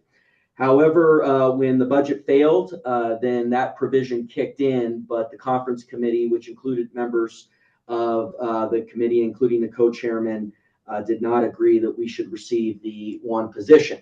Again, I want to reiterate that we think this is good policy and something that makes Wyoming more competitive, but as our discussions during the 2025 session showed, we need to be able to effectively administer this and provide resources for the policy choices we take. And to provide some perspective on the different requests of different statewide electeds, the Department of Education, which has approaching 150 staff members, received 11 positions in their previous budget, almost a 10% increase, and yet our staff of 31 continues to sort of not be addressed, in spite of the fact that we're the #2 revenue generating office of the state. Last week, I put this topic on the radar of the Joint Corporations, Elections, and Political Subdivisions Committee's radar, and I'm hopeful that they will take it up in the interim. We're going to continue to address that at the second meeting. Thank you. Thank you, Mr. Secretary. Any questions from the committee? Mr. Co-Chair? Sure. So, Mr. Chairman, not a question at this point, but to the extent that we just jumped into the expedited filings, we didn't end up giving much of a background. So I just wanted to remind everybody that this was legislation that was brought last year. And as the secretary pointed out, it worked its way through the process, but it didn't end up with an appropriation for an additional FTE in it. And that was based on concerns related to the Appropriations Committee, not based on necessarily any concerns of ours with it. And so it didn't pass the system. But what this does, and I think everybody agrees that what it does is important, is provide clarity under statute to the Secretary of State's office that they may develop a system to expedite filings, specific filings, to ensure that they're either done in a timely enough manner to satisfy a deadline of a corporation, or perhaps a date certain, and they have great flexibility in providing alternatives to industry to meet those needs. So it's a relatively short bill. There's a lot of demand for it in industry. It tends to relate to mergers and acquisitions and those types of legal agreements that need to be filed with a date certain, where the Secretary of State's office doesn't really have the authority to provide that date certain at this point in time. So I think there's general agreement related to this is a good bill. It all came down to as the Secretary pointed out, the need for additional personnel, administrative support to carry out the mission of this bill. And so bringing it back this year is really about, trying to find a way to get it across the finish line and resolve the concerns that are provided. The one thing I do want to ask, since we didn't really walk through the bill, there is new alternative language on page 3 for which replaces the last sentence on page 2. And our Legislative Service Office, upon reflection, didn't love the original last sentence, which was the expedition of a filing shall not grant any benefit over a non-expedited filing for purposes of the timing of filing. And so they came back with alternative new language that you see on page 3. The expedition of a filing under this paragraph shall not alter the prioritization of rights determined by the timing of the filing. And so I just wanted to see if the Secretary of State's office had any concerns with the new language. I think we'd like the new language from our attorneys, and wanted to see if the Secretary and his team had any preference there. Mr. Secretary. Mr. Chairman, I think we're okay with the new language. Mr. Crossman's nodding. The big thing for us is the one position, and I think, you know, we're planning on continuing to work with the Joint Corporations Committee on this issue, and would appreciate that you give that consideration here. I think we can resolve this, just rolling it through the bill. I mean, we're on year 3 on this, but that's our big request there, but appreciate the question. Commissioner Pope. Thank you, Mr. Chairman. I'm taking off a lot of my hats here and putting on another one. As a CPA that has a fairly national client base, I deal with the Secretary of State's office on a regular basis. I love everyone over there, and I think you guys do a great job, and thank you for doing that. Wanted to express that, but the other thing I wanted to say is that when I talk about laying a foundation for future things that and goals and all of that, one of those things is that when I deal with clients, attorneys across the nation, and other CPAs across the nation, there's not a lot of true knowledge about what Wyoming, why it would be beneficial to organize in Wyoming, even though it seems everybody knows that we have a lot of benefits on the tax side and everything. And that's one thing that that is missing. The second thing is that I think I get a lot of comments about things like anti-SLAPP legislation and things like that, and that's a reason why companies are choosing Nevada over Wyoming right now. In laying the foundation portion of this, I think the Secretary of State's office needs additional personnel, because in order to address any of these issues, I think they have to have the ability to serve the people who do organize within Wyoming on the business side. They do as good of a job as they can right now, but I think it's something that they need more funding and more personnel. And that's coming from someone in me, that I'm an accountant. I don't like spending an extra dime if we don't have to, but I think that is a case in which that would be money well spent in order to accomplish expedited filings, in order to have some sort of outreach or additional service capabilities within that office, and in order to truly accomplish their mission. And so I'm going to put it out there that I would be for adding at least one, if not more, FTEs within that office. And I'll leave it there, and I'm happy to answer any questions on that or leave that open for comment for Secretary Gray. Well, thank you, Mr. Pope. Secretary Gray. Thank you, Mr. Pope. Thank you for those comments. Have really tried to emphasize in our administration customer service and providing a strong service to the people of Wyoming and to everyone that interacts with our office. We answer the phones. We've got a great product. And I think that is shown with the exponential growth that we have received. However, I think there is more we can achieve.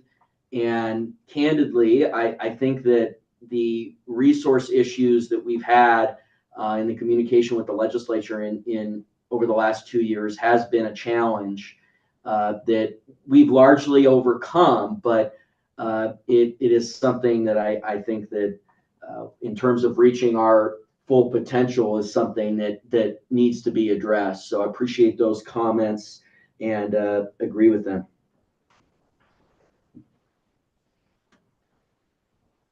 Representative Filer. Thanks, Mr. Chairman.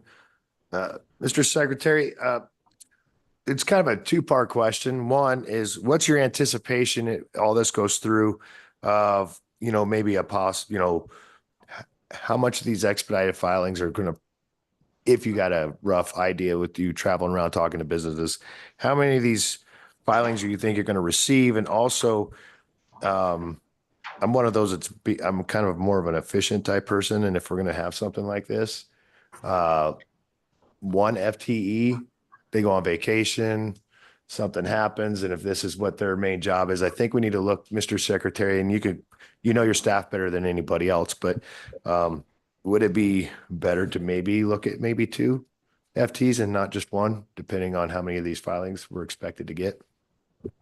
Well, even to tag along onto that and to Secretary Gray, what is the actual need for your office as we approach this upcoming budget session? I know we're not the appropriations committee, but we will end up being, well, we'll have to take a vote on the budget. And so what do you think will be an appropriate ask for you guys? Mr. Chairman, I think 3 positions is what we're going to be asking for along the lines of our 25 request. I think in relation to the functions of the bill, 1 FTE in relation to those functions is probably where we're at in relation to the bill, and the other portion of the request is wider. So that's the way I would kind of answer that question.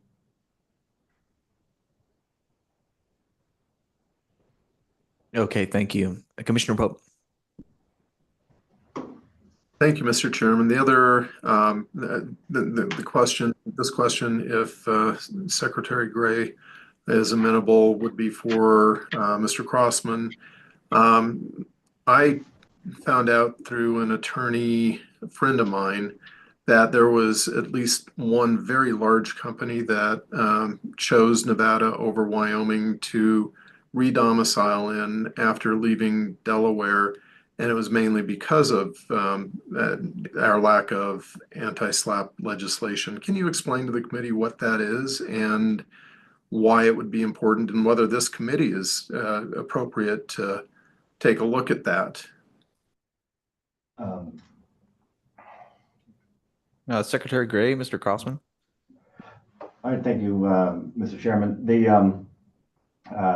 I don't know specifically the company that I believe you're referring to was Dropbox. That was made public a little bit later, but there are many companies that are leaving Delaware. I think that that's all over Twitter. That's well known.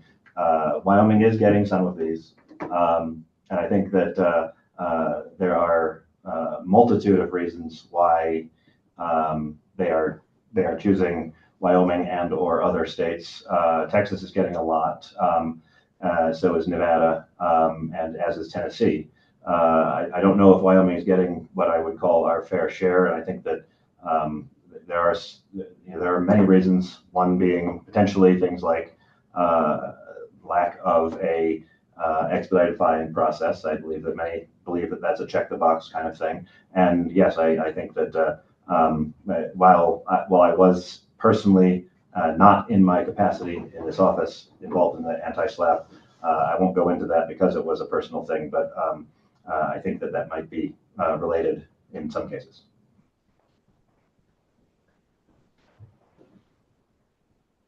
Any other questions for the Secretary's office? Representative Yin. Mr. Chairman, so I recently heard that basically the biggest company in AI right now, which is OpenAI, recently reorganized into a B Corp. I know that's some legislation that we had discussed, but never really made it through the finish line. Is that something that the Secretary would be interested in, making sure that we could attract those kinds of companies to Wyoming as well? And maybe that'll be a question back to the committee as well. Secretary Gray.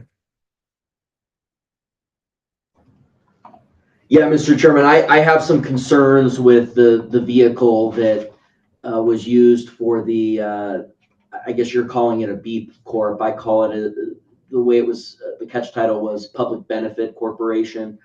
I'd probably put that in quotes, but that's the catch title that was used in the 22, 23, and 24 session. I have some concerns on that piece of legislation.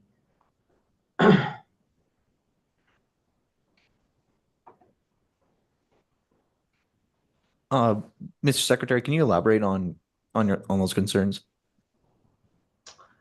Well, Mr. Chairman, I think that it encourages a new type of incorporation that does not, that sort of flies in the face with the traditions in our country of what a corporation should look like, and sort of encourages a more of a political basis for incorporation rather than a profit basis. And in light of the concerning trends we've seen on ESG over the last decade and how that flies in the face with our core industries in Wyoming and our values, I always had concern with that piece of legislation. As a member of the legislature, I remember we actually on third reading, we stopped that bill.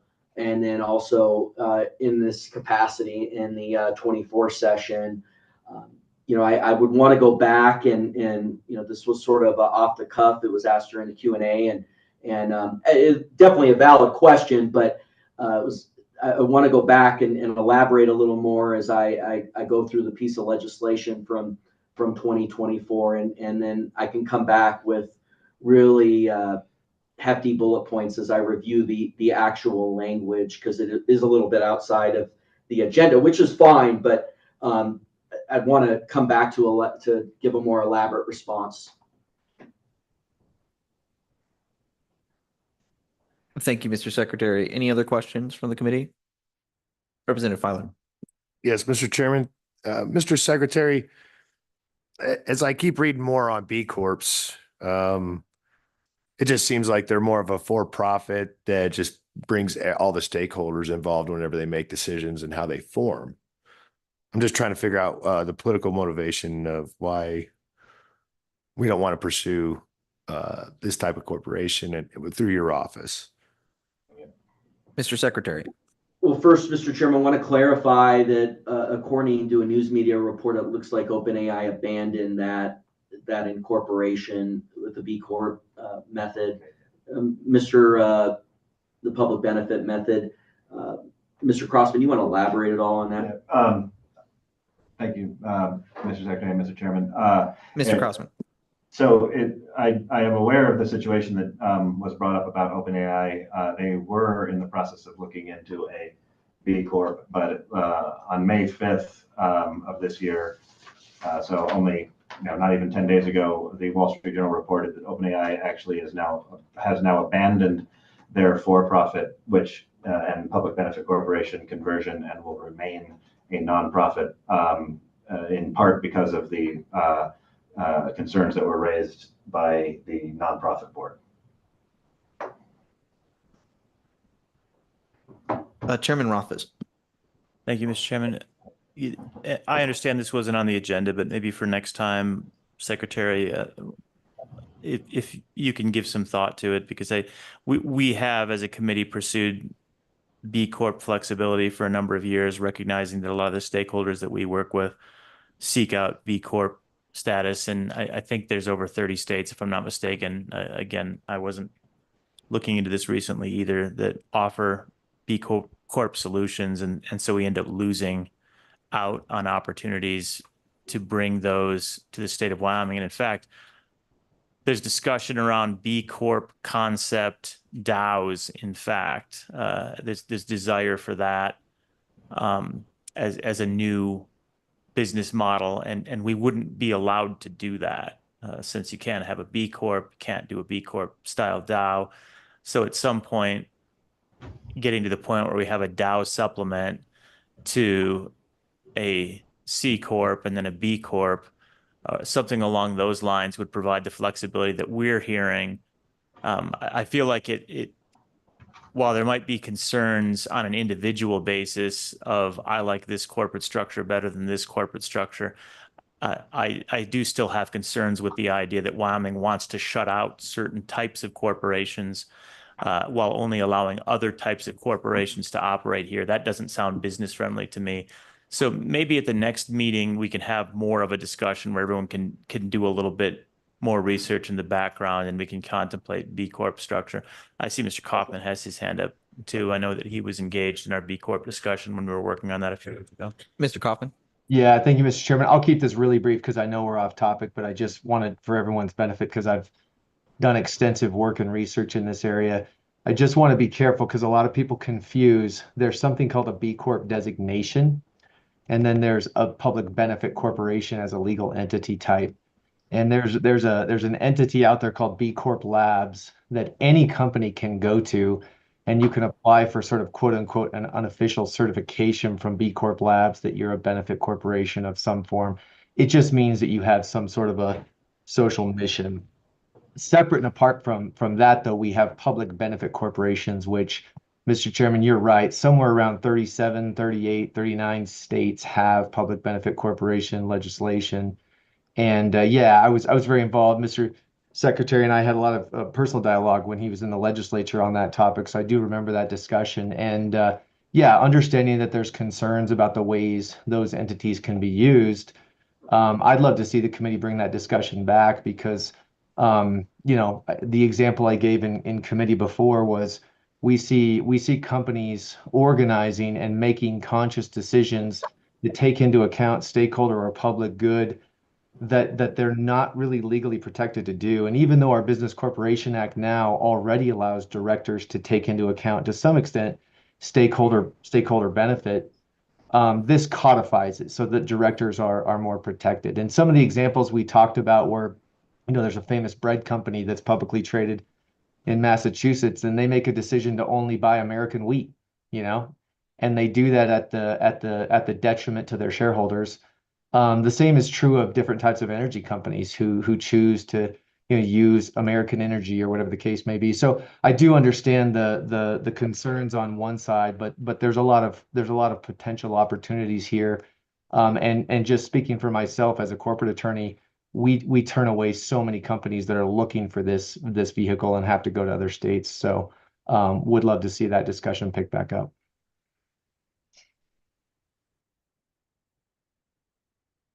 Thank you, Mr. Kaufman. Anything else? Any other comments from the committee? Yeah, Mr. Chairman, if I Seeing could none. make one comment as we move out of expedited filing. Mr. Secretary. Thank you, Mr. Chairman. You know, the one request I'd have of the committee, and obviously it's a request, you guys are in the chair. I would request that you give us an opportunity to go back to the Joint Corporations Committee at their second meeting just to get a bill draft going. We didn't quite get to that stage. There was a lot of things moving there in Lander. And I think that would be before the next blockchain meeting. I could be wrong. We could look that up. But I think it'll help in getting this to the finish line to bring it through Corps this time. But understand you guys are in the chair and it's your call, but I just wanted to make sure I was kind of clear on a path forward that I would appreciate moving towards. Chairman Rothfuss. Thanks, Mr. Chairman. So, Secretary, as I see it, really, it was the only issue last time that this bill flew through with the exception of a position. The position is the only thing that's of issue. And, you know, the position I took in the Senate side was Senate Appropriations wanted to work with you for this budget to figure out what the right number of positions was going to be. They didn't want to deal with it. They didn't want to add a position. And so I basically agreed with the Secretary of State's office, not Secretary of State's office, with the Appropriations Committee that I wouldn't mess with positions and we'd see how it went and then deal with it again in this interim. And effectively, our appropriators have made it clear that they kind of want us to stay out of the business of FTEs and that it's a much bigger discussion between your office and the budget process, and they don't want us screwing around with it. That's what they expressed in the last legislative session. It's my understanding that's still what they want. And it's also my understanding that nobody has the slightest objection to this bill. I do understand corporations will take a look at it. My experience in the past, when we've deferred to other committees instead of passing our own bill and having it in reserve, is that they screw up our bill and then we don't have a bill. So it would actually be my inclination, Mr. Chairman, to just pass this bill again, not worry about it again, and have it in the quiver as the legislative session comes along. And then you and the Appropriations Committee go through the budget process and work on getting the number of positions you need, because you need those positions independent of this bill. This bill exacerbates your concerns, but it is not the source of your concerns. This bill is I think you decided it was something like a 20%. I can't remember what we had the discussion about, but in reality, 0.2 of an FTE probably satisfies this particular bill, but you have, as you pointed out, a significantly increasing workload, a very hardworking staff that is overworked, and you need those positions independent from this bill. So again, you were concerned about supporting the bill last time because you didn't feel like you had enough people, but you weren't concerned about the content. Mr. Chairman, my inclination is once again to not insert ourselves in the budget discussion regarding FTEs, but to just put forward the policy once again. And if it works out that we have sufficient FTEs through the budget process, then we get this bill across the finish line. And if it ends up working out that no positions are added and you're not comfortable with this bill, then the same thing will happen that happened this year, is we won't do it. And I just wanted to get your feedback on that, because that's what I'm inclined to do. I don't want to get into the fight over FTEs so that I'm fighting with our Appropriations Committee. I don't want this bill to go to the Appropriations Committee. I was annoyed that it went to the Appropriations Committee last time because they held it up because of the FTE when it flew through everything else it went through. So what are your thoughts on that? I know that basically my impression is you'll support this bill if you have enough FTEs. You won't support the bill if you don't have enough FTEs. And I'm honestly perfectly comfortable with that. What are your thoughts on that approach? Mr. Secretary. Mr. Chairman, thank you, Mr. Chairman. I would like to see it go through. And so I think that a way to see it, to increase the chances of it going through, is to have the starting point that we have the language in there that if the budget does not contain an FTE, that at least one FTE, that one FTE will be allocated towards the bill.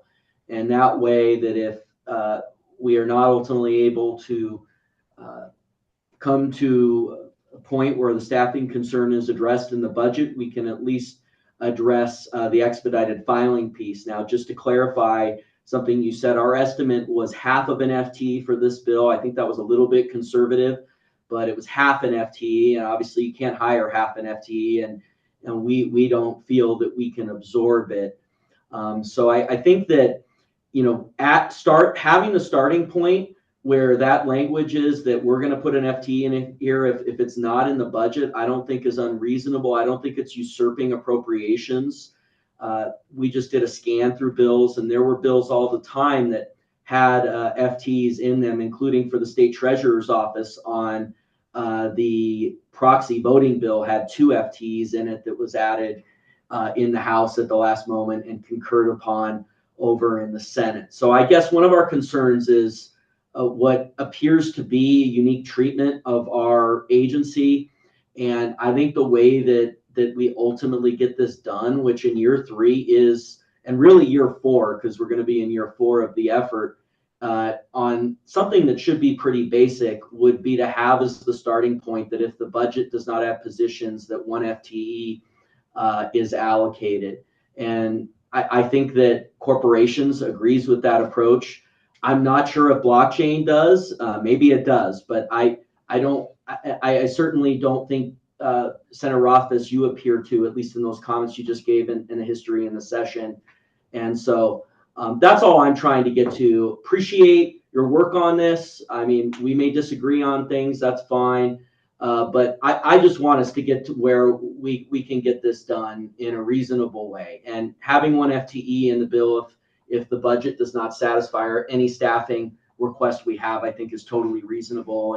And I think we can get to that starting point by going through the Joint Corporations Committee. And look, I don't know, did you look up when the next blockchain meeting is? I think you still have meetings. So if we don't resolve this, I think you'd be able to step in. I mean, we could also just have concurrent bills and just start out with multiple expedited filings bills. But I just want to get us in the right starting point rather than hashing it out in committee in the session, which I think increases the back and forth. And I think we can get to a better starting point in the interim, which I think is including that language. Mr. Chairman. Mr. Chairman. So, yeah, I understand and I respect that, Secretary. And the reality is, in my mind, this is a budget session. And I do understand that unique treatment concern that you raised. I think that's a sort that, candidly, it's why this bill died last time. For better or worse, for richer or poorer, for whatever else. The bill was a victim of discussions between your office and the Appropriations Committee. We have a budget session coming up. I put an FTE in this bill. I don't get introduction. Without an FTE in this bill has no problem. It sails through. It gets 31 votes in the Senate. And I guess from my perspective, from this on this committee, the policy is what we care about. We're not here to debate the budget. You know, if this were the Appropriations Committee, this would be a great conversation. And if you can convince the Corporations Committee to bring that bill, then that's great. And if it gets introduced, that too is great. But from our perspective, my hope, Mr. Chairman, was really to just candidly pass this simple bill out once again with the amended language today and not talk about it again until February. And if there are other bills and it's sailing through and maybe we hold it back and we see if you get the other one introduced in the House or the Senate through the Corporations Committee, we see how the budget's looking, we have a good conversation then. But I don't want to have to be a part of a budget fight. We're here for the policy. This committee tries not to spend an awful lot of time in the budget realm because candidly, it's a struggle. You know, you dig yourself down in the mud and and get dirty doing it. So but I do appreciate that concern, and I totally am 100% sympathetic to your concerns about the fact that your staff is working hard, has a lot of work to do. They do a great job for business in the state of Wyoming, and we need to make sure that they have the tools that they need. But this is a policy issue for us. Mr. Chairman, what are your thoughts? Well, Mr. Co-Chair, I would just then need to ask, what are your thoughts on the burden of the Secretary of State's employees, and how are we going to address fitting this new service that we're going to ask them to provide, that there isn't a certainty that they're going to get any additional help in order to accommodate this, to accomplish this. So from how I'm seeing it right now, by including that language, it would serve as risk mitigation. So that's just how I'm seeing it right now. But I totally recognize your position as well. I mean, I don't want to get in a fight with the Appropriations Committee. I don't want to see the bill die. I think it's an opportunity. While we argue about the technicalities of its passage, every moment that we go without the service is a moment that we lose a customer. So I want to get this done. I want to expedite this bill. Mr. Chairman. Yeah, Mr. Chair. And in response to that, I think the only path for this to pass is this is a clean bill, so it gets introduced. And then the secretary, through the budget process, gets sufficient positions that he's comfortable supporting this bill. If those two things happen, we end up passing this bill. If the secretary gets to the point where he doesn't believe he has the resources through the budget process to support this bill, then I don't think the bill ends up passing. It isn't really a concern at that point. You know, we can start it over in the Senate, comes over to the House. You can keep an eye on it. And if it doesn't look like there's sufficient resources, I can tell you it's not hard to kill a bill when you're the sponsor of the bill. And I know a lot of ways to do that. So it takes care of itself. But yeah, the idea, I mean, maybe things are different in the House, but they don't seem like they're different in a way that's going to help. But if you ask me to stand up and get a bill introduced with one extra FTE in a budget session, yeah, I'm going to lose that. I'll get my 16 votes or 17 votes, but I'm not going to get in the 20s, which is what I need to do. So really the only path I see is it's a clean bill, has no problem getting introduced, and the secretary works through the budget process, and that the onus is on him and his staff to justify those additional positions independently from this. And then if the secretary gets 2 or 3 extra positions, I don't think we'll have any problem. Well, Mr. You know, Chairman, if I Mr. could- Co-Chair, at this point, I'm thinking, oh, Mr. Secretary. Can I comment here for a second? I do want to just push back a little bit on the Senate co-chairman's a couple things he said, and I think this is a challenge on why we're in year 3 or year 4 on this. Is, you know, it really does take 2 houses to tango, and I know you understand this, but I mean the reality is your discussion on it is isolated to the Senate. It's the Senate Appropriations Committee that has an issue with this. It is the body on the floor of the Senate that has an issue with this approach. The House floor and the House Appropriations Committee has been pretty clear that not only do they think we should have the language that there's 1 position tied to this bill if there are no positions in the budget, but that they also feel that we should receive 3 positions through the budget, which was their position in the supplemental, aside from the 1 Democrat on the committee.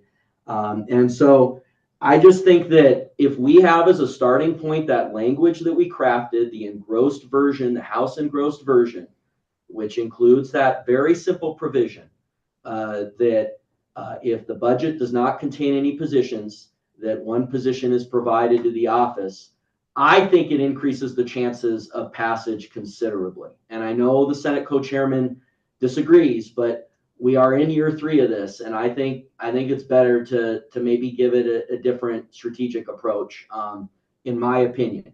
And I think that's the starting point that would have the highest chance of success. Thank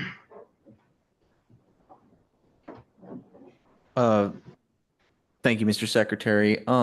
You know, Mr. Co-Chairman, frankly, my thoughts right now are that we should see what happens with the Corporations Committee if a bill does come out that accomplishes essentially the same thing, and perhaps even we'll get a temperature of what both bodies are thinking about the FTEs from there. But because that meeting will occur before our next meeting, it will occur afterwards. Okay. Mr. Chairman, the Corporations Committee is in August. Our next meeting, I think is in July. And our last meeting is in September, and their last meeting is in November. So even if they made a motion for a draft for their November meeting, we would not have another meeting to have a chance to bring our own draft after that. So it would have to be a personal bill if it failed through the Corporations Committee. So I think at the bare minimum, we should be drafting our own bill.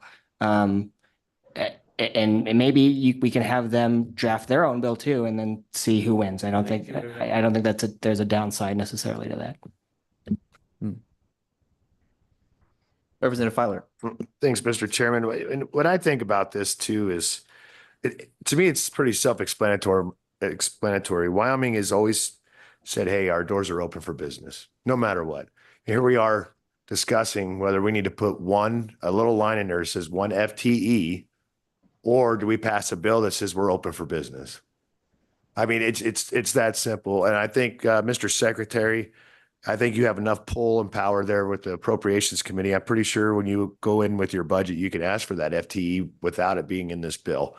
I think you have that power. You're one of the top 5 elected.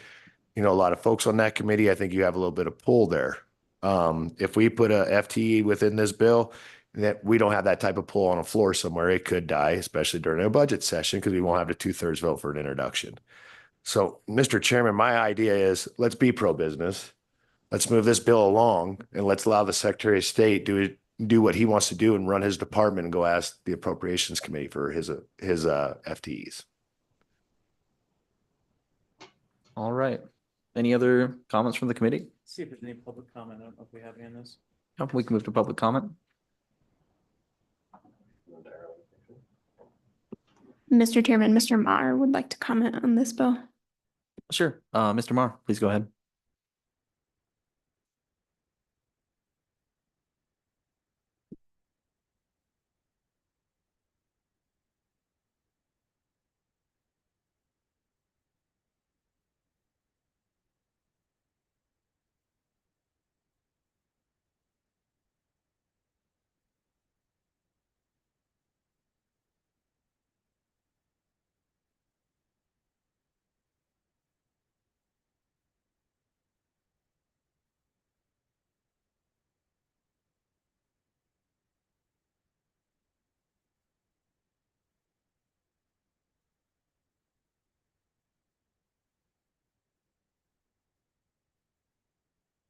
Mr. Maher, can you hear us?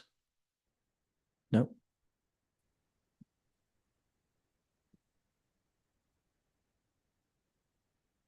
How about now? Mr. Maher, can you hear us? Oh, yes. Okay, great. Yeah, sorry. There we go. Welcome. Okay, sorry about the technology challenges there. I will be very quick. I'm not going to comment on the most recent discussion, but I did want to make an overall comment to the Secretary of State and his office regarding what we're doing with the other acts.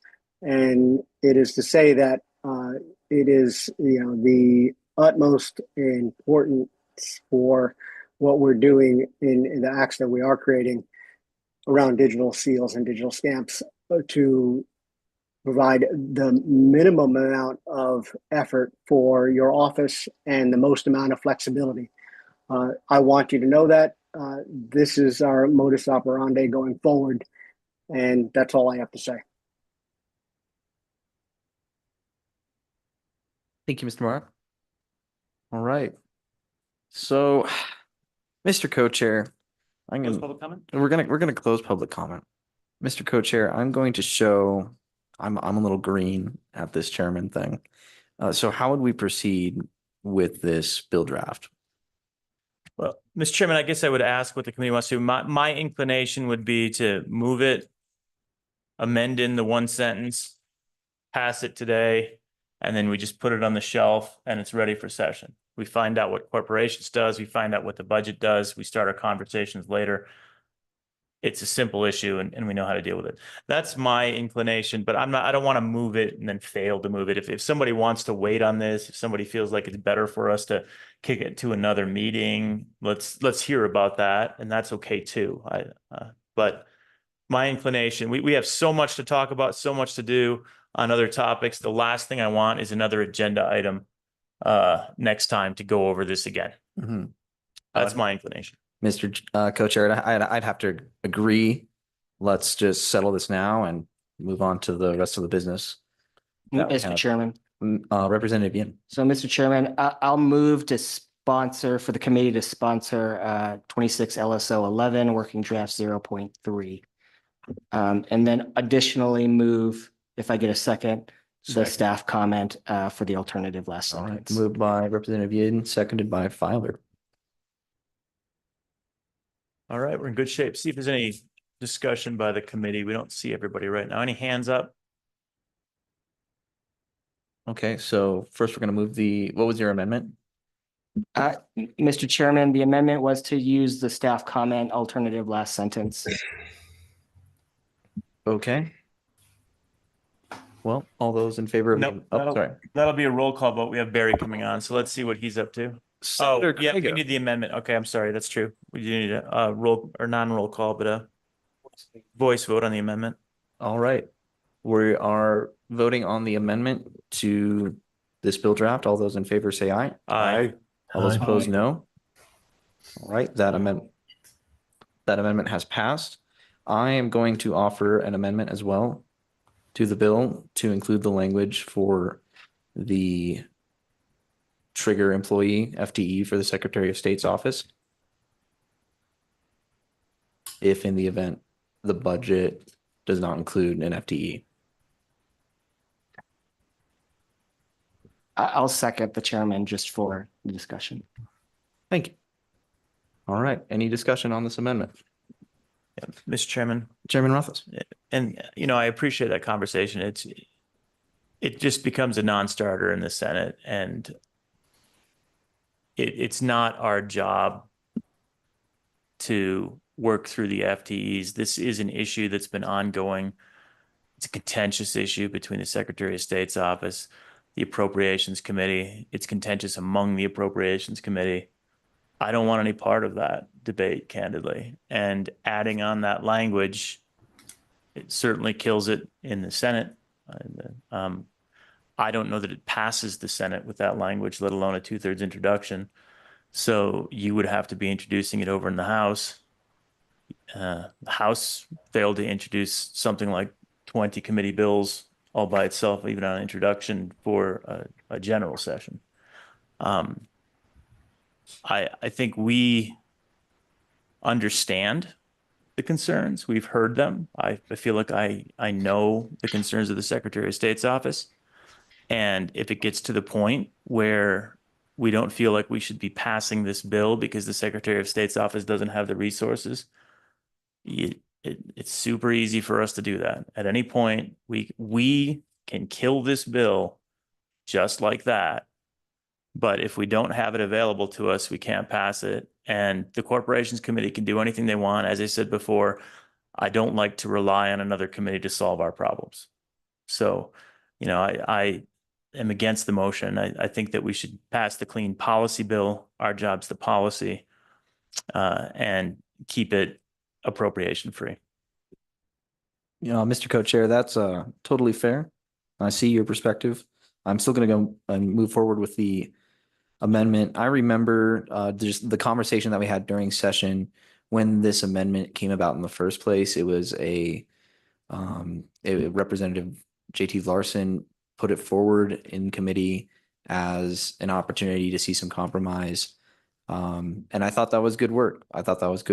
And I think having that language in there is a reflection of the compromise that was made in the House. And so just moving forward, we'll go ahead and vote on this amendment. All those in favor say aye. Aye. And all those opposed, no. No. The amendment has failed. We are back on the bill. So Does Barry want to? Representative Crago. I'm sorry, Senator Crago. Well, welcome. I haven't seen your face today. I hope you're doing well. Did you have something to share? I do not, Mr. Chairman. I just was showing up so that when we start doing roll call vote, I'm available. Your presence is appreciated. Thank you.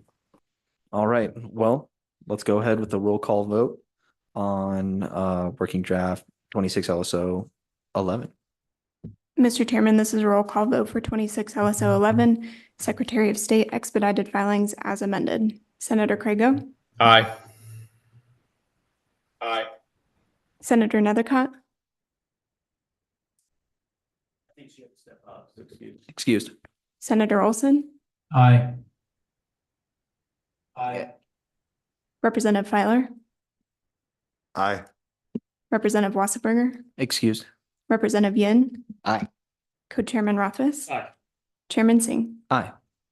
Mr. Chairman, we have 6 ayes, 2 excused. Excellent. Thank you, everyone. It looks like, Do you want to do a quick break? I think we've reached. oh yes, we are past our break point. So we're going to go ahead and take our 3:15 PM break right now. And we will come back in, can we aim for 10 minutes? Yeah. All right, in 10 minutes. Thank you, everyone.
All right, everyone.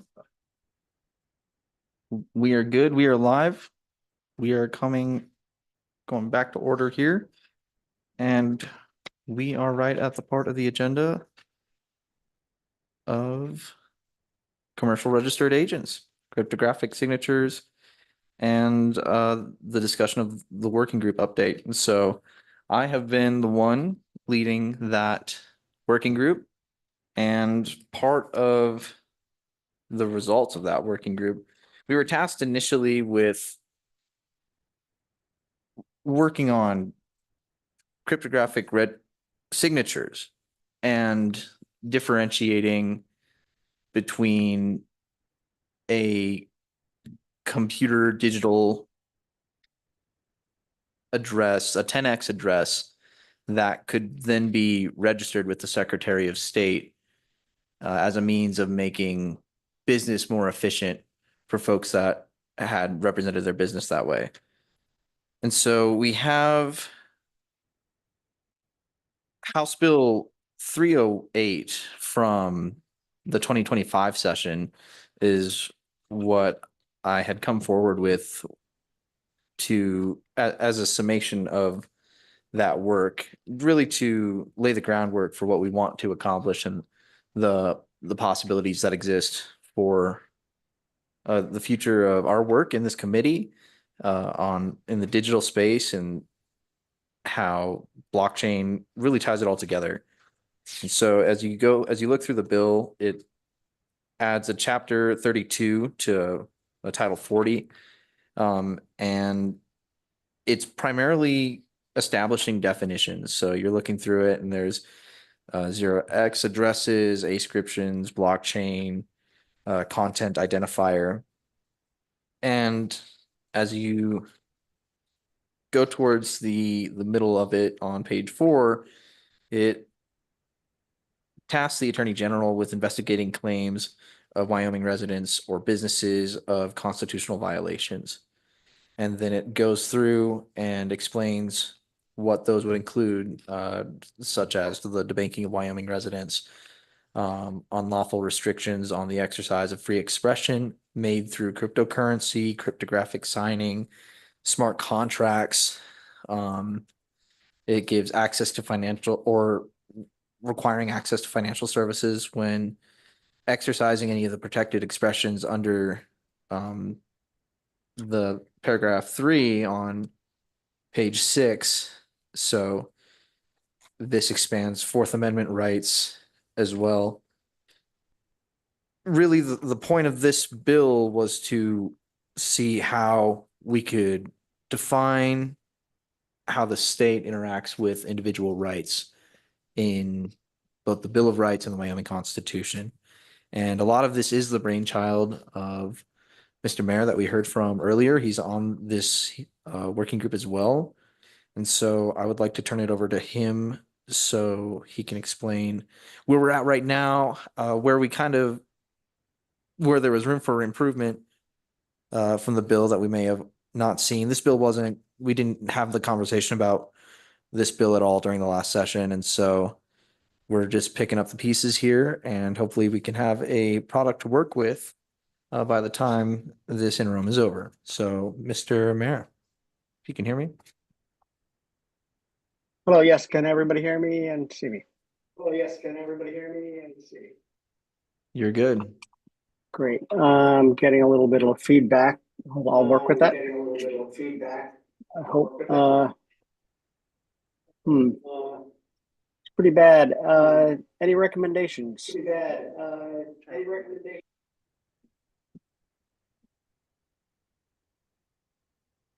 We're not hearing it, Brendan, so I think it's on your end. Would you mind if I rejoined? It's pretty bad. I can't really think. Is that okay? Do what you got to do. Go ahead. Thanks. Yep.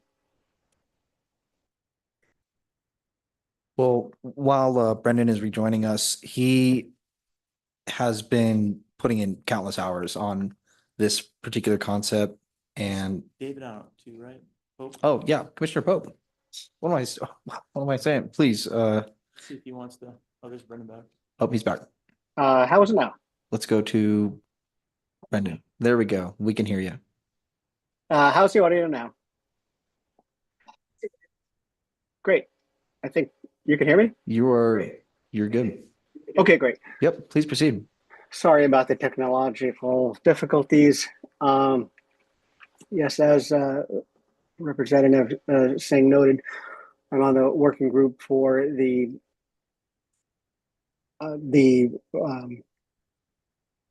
Committee for Commercial Registered Agents, Cryptographic Commercial Registered Agents, and we are looking at a number of actions, specifically that HB 308. I would like to proceed. Actually, I should say, you probably heard the background. MIT Media Laboratory alumnus. I'm supposed to say where I'm from, and I've been involved with a working group, many working groups, including digital identity, the Registered Digital Assets Act, both the DAO statutes, and what we're working with here. Regarding this act in specific, I think it is important to give a small vignette of a background in terms of how we arrived at this. So we were working on the legislation for the commercial registered agent, Cryptographic Commercial Registered Agent Act. And in order to do the Commercial Registered Agent Act, we had to deal with what they were actually registering. That brought us to the constructs of cryptographic seals and stamps.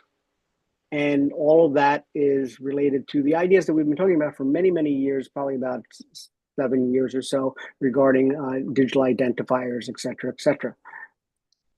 We were working through that, both of those things. When we got to November, Representative Singh had suggested to me, well, listen, we're coming to the end of the year. We got to put something forward. What can you come up with? And we ended up on this construct of digital frontiers. Now, you should note that what we actually have here was the beginning of that. And really, primarily, HB 308 is addressing aspects related to empowering the Attorney General regarding matters that are of uncertainty regarding Wyoming and Wyoming tokens, et cetera, et cetera. But bear in mind, we were coming into the new administration. We had no idea what was going to happen. So the language here was really to empower a basis for AG action, et cetera, et cetera. There are several really, really important notes about this, and I have a recommendation of where we go from this as we go through it later on. But first and foremost, one of the definitions on 0x addresses got omitted in the draft. My suggestion, actually, for the entire draft at this point, is that we continue to look at this legislation, HB 308, but we now look at it into the context of what is happening at the federal level as well, because there are some aspects on this which are not necessarily, maybe needed as strongly, or can be rewarded more efficiently. There's a lot of things regarding,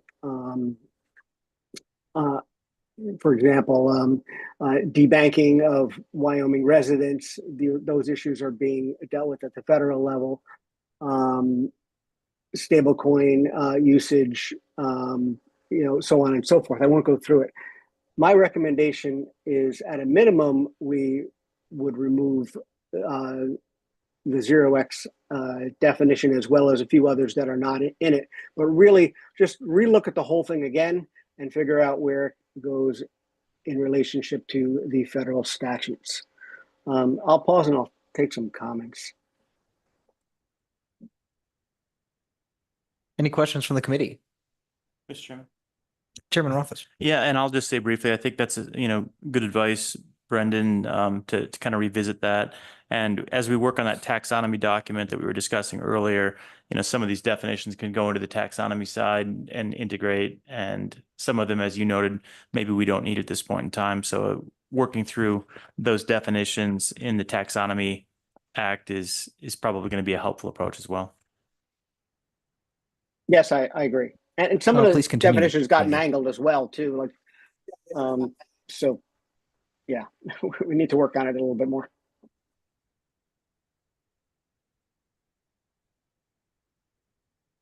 Go ahead. Yep, please go ahead. Yep, please continue.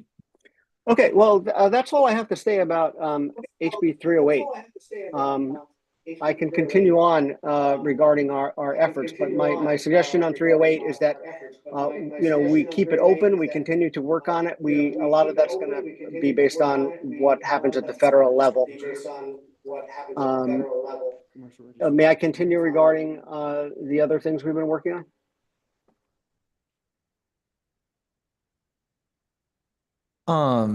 Mr. Mayor, can you talk to us a little bit for maybe 2 minutes on commercial registered agents and where we are on that?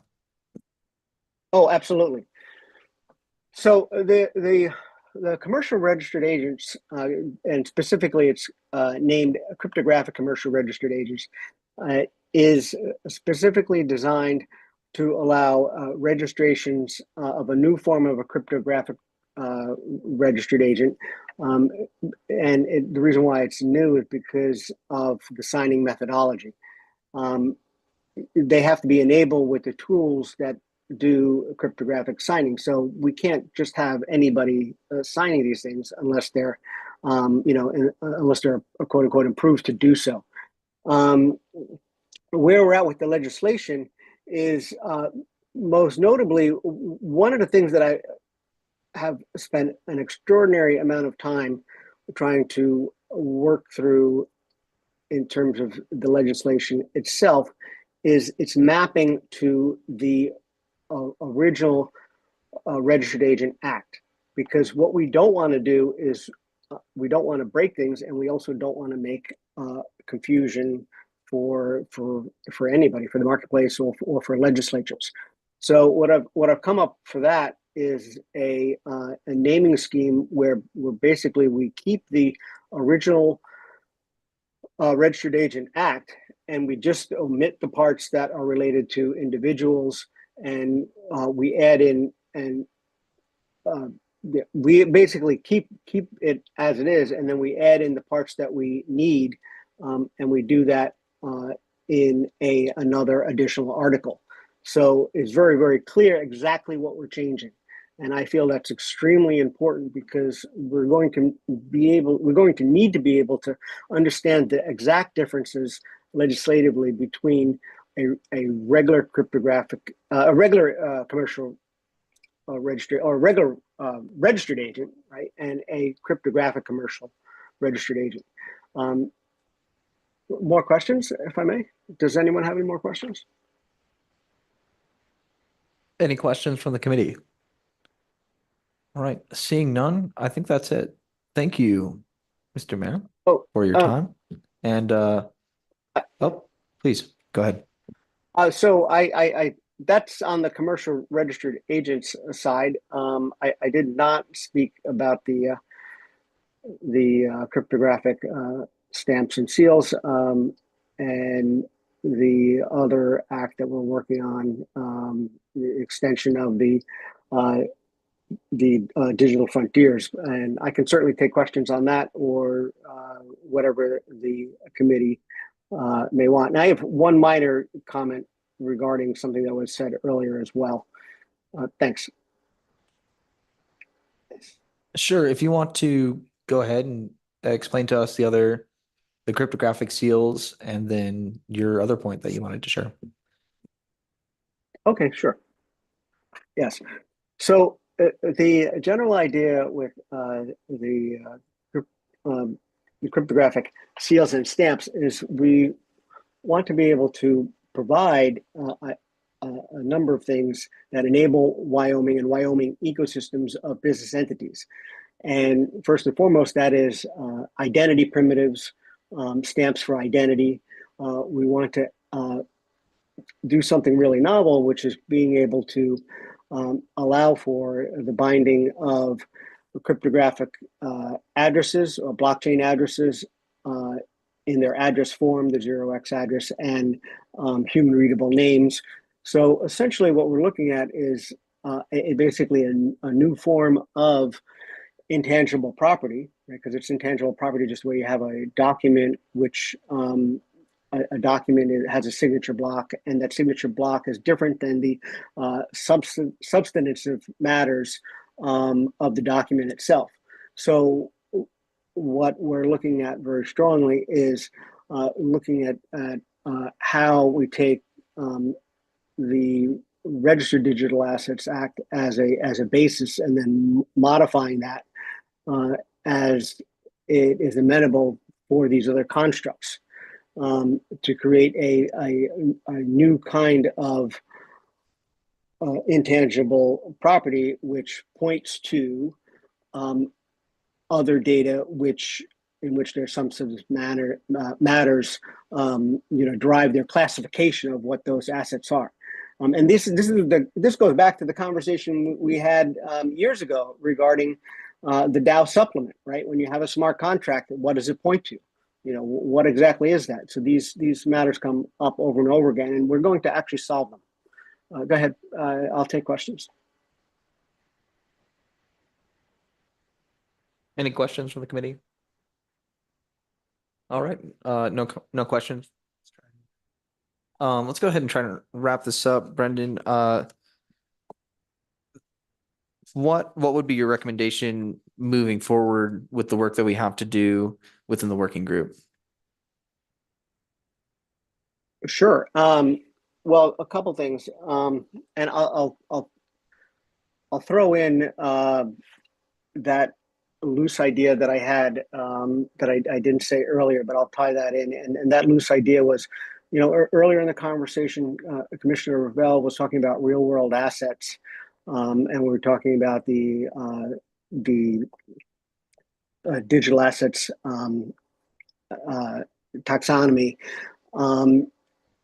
It's very important. These ideas of going back and revisiting that is very, very important. And what is also related to all that is the constructs that there's all sorts of documents, electronic chattel documents, and documents that are related to trillions of dollars of worth of commerce, but they don't fit into digital assets, right? Because they're excluded from that, right? So looking at that and revisiting that, opens up a huge opportunity for Wyoming in terms of the classification and taxonomy of new taxonomy for digital assets. And the reason why that's actually important is because that's actually related to what we're doing here with cryptographic seals and stamps, because while those things are intangible property, they point to other things, and those other things that they point to can be all manner of things. They can be other digital assets. They can be other things that are not digital assets. There's lots of types of things that we have that are really important for the functioning of business and need to be tied to business and business entities, regarding basically names of businesses and addresses of businesses, licenses, all sorts of things like this that don't fall in the bucket of digital assets or property, their information. So we need to really look at this more carefully. So I'll leave it at that. So should I say one other thing? I didn't answer your question. I do want, you asked the question very importantly. What do I recommend in our some of our background discussions? It came up that it might be useful to have another member than me. Brendan, it looks like we lost your audio.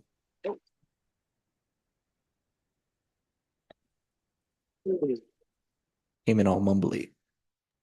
Let's come back in later.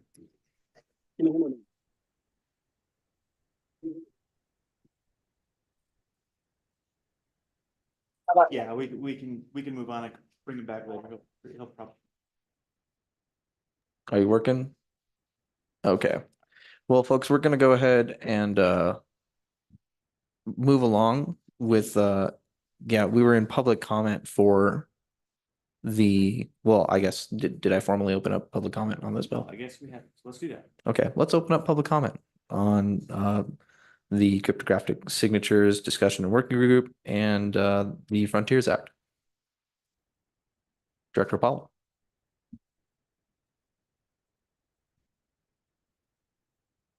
Good afternoon, Director Anthony Apollo with the Stable Token Commission, but just testifying here in my personal capacity. I'll keep this super quick. I think it's a great idea to take the work that's already been done and start folding this into the taxonomy exercise we've been talking about.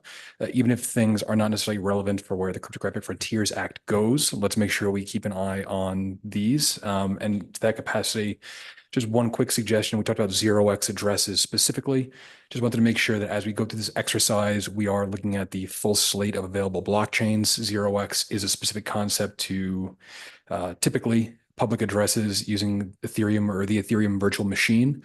If we were to use Bitcoin addresses, Cardano, Solana, they wouldn't have that 0x moniker at the front. So let's just make sure as we go through this exercise, we're being quite broad about how we can do that. And that is my comment. Thank you. Chairman. Co-chair. Yeah, and that I appreciate that comment. That is something that I think we need to be thoughtful and sensitive about, right? We need to make sure that we're looking at it from what's appropriate in statutory language, broad, technology neutral, and avoid kind of the technology specific. So as we work through the taxonomy act, whatever we're putting together, we have to be real thoughtful about that. So thanks for that reminder. That's a good point on the 0x. Thank you. Yeah, good catch. All right. Any other Mr. public Chairman. comment? Mr. Chairman, Mr. Pope Oh, raised his hand. Commissioner Pope. Please. Thank you, Mr. Chairman. On the taxonomy side of it, I agree. We need to work through that. The AICPA, which is our governing body, produced their own taxonomy about 5 or 6 months ago, and there are significant differences there between that and the current definitions within Wyoming. Not that we would always want to amend our definitions in light of theirs, but I think it's worthwhile taking a look at all of that.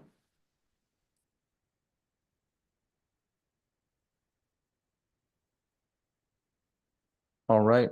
Any other comments, committee? Okay. Yep. Gonna go ahead and close public comment. So we'll go ahead and have that working group continue is the plan, barring objection. Sounds good. Mr. Co-Chair, any comment?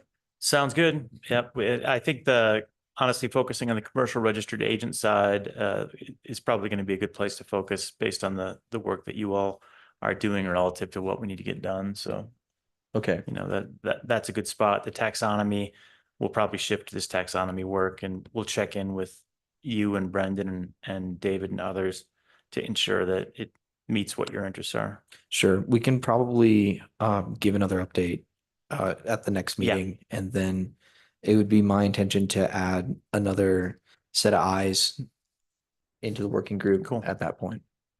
Sounds good. So we're up to the 3:15 break, Mr. Chairman. There we are. Wonderful. Chugging right along. We are at decentralized autonomous organizations. So first up, we have Secretary of State Chuck Gray.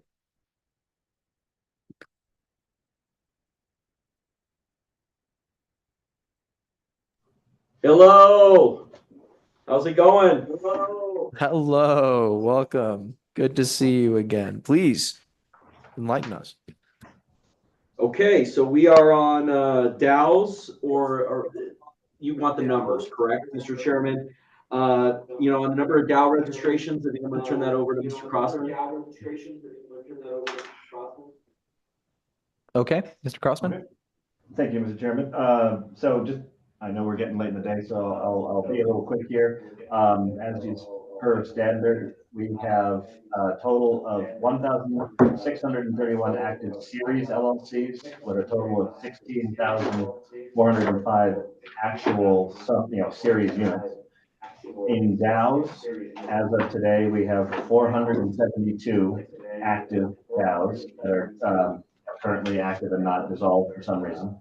And we have one known registered DUNA. And as you know, because DUNAs are unincorporated, they are not required to register with us. So that registration was a voluntary one. So that has no bearing on how many DUNAs may or may not exist out in the wild.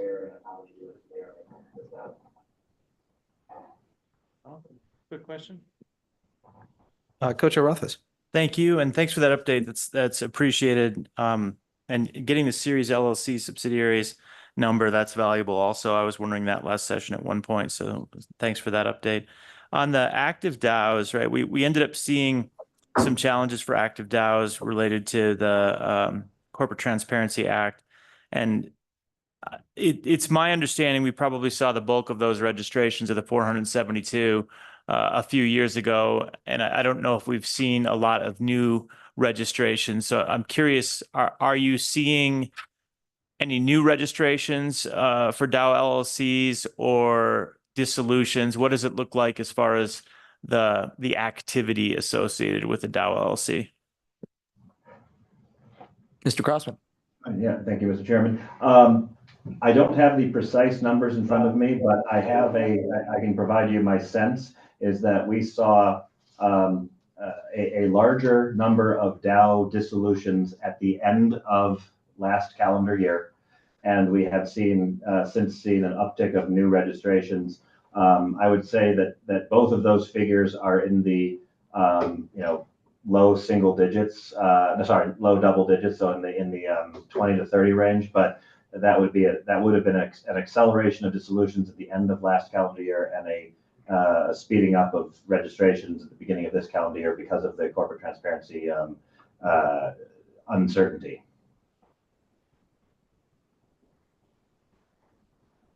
Hello, Mr. Co-Chairman. Thank you. And that sounds very reasonable. That seems about what we'd expect.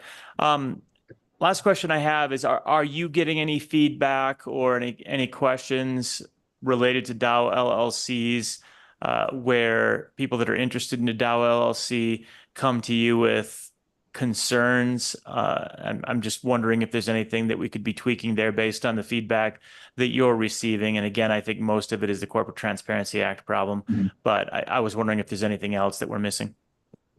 Mr. Crossman? Yeah, thank you, Mr. Chairman. The not so much specifically with respect to the Corporate Transparency Act. I did have to field a very odd question about DAO series, which has been determined to be incompatible because of the way the statutes are constructed. So you cannot have a DAO series LLC. You have to pick one or the other. There were, and right around the time of the end of the year, there were some concerns about DAOs and the Corporate Transparency Act and what that, how one would register. But right now, since the Corporate Transparency Act is kind of in abeyance, it's not dead by any stretch.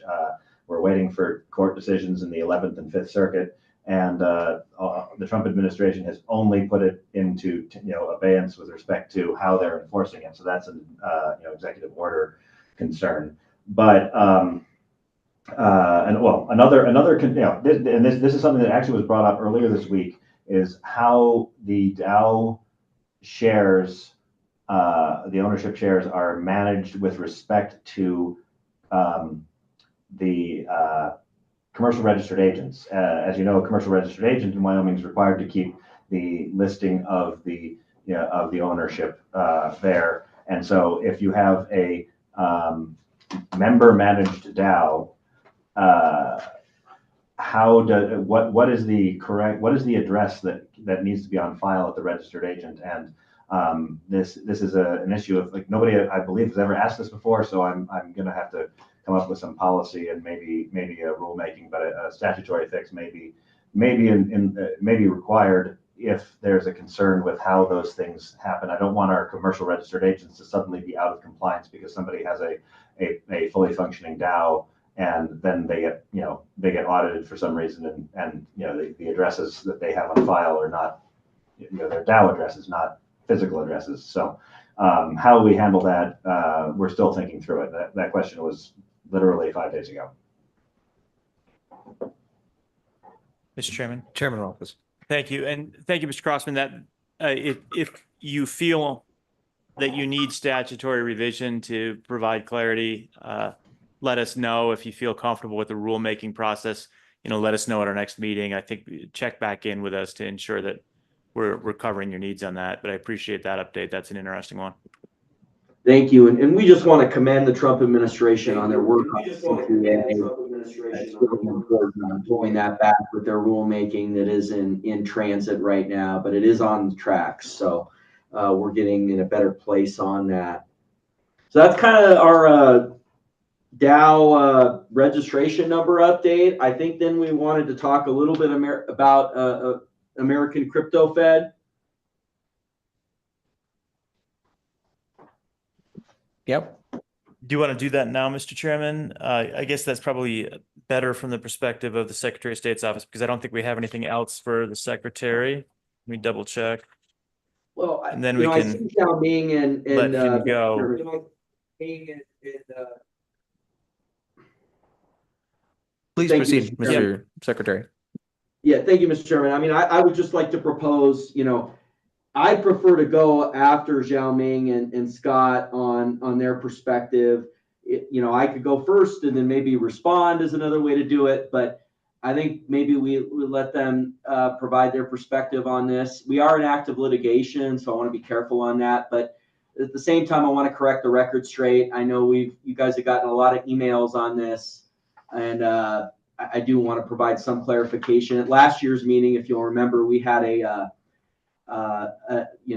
white powder incident that prevented me from testifying in the afternoon because I needed to be here in handling and responding to that situation, which was an emergency. So however you guys want to proceed, I mean, I'd rather maybe go after them, but I guess I could also start and then they go, and maybe if I want to respond, I can. I mean, it's either way.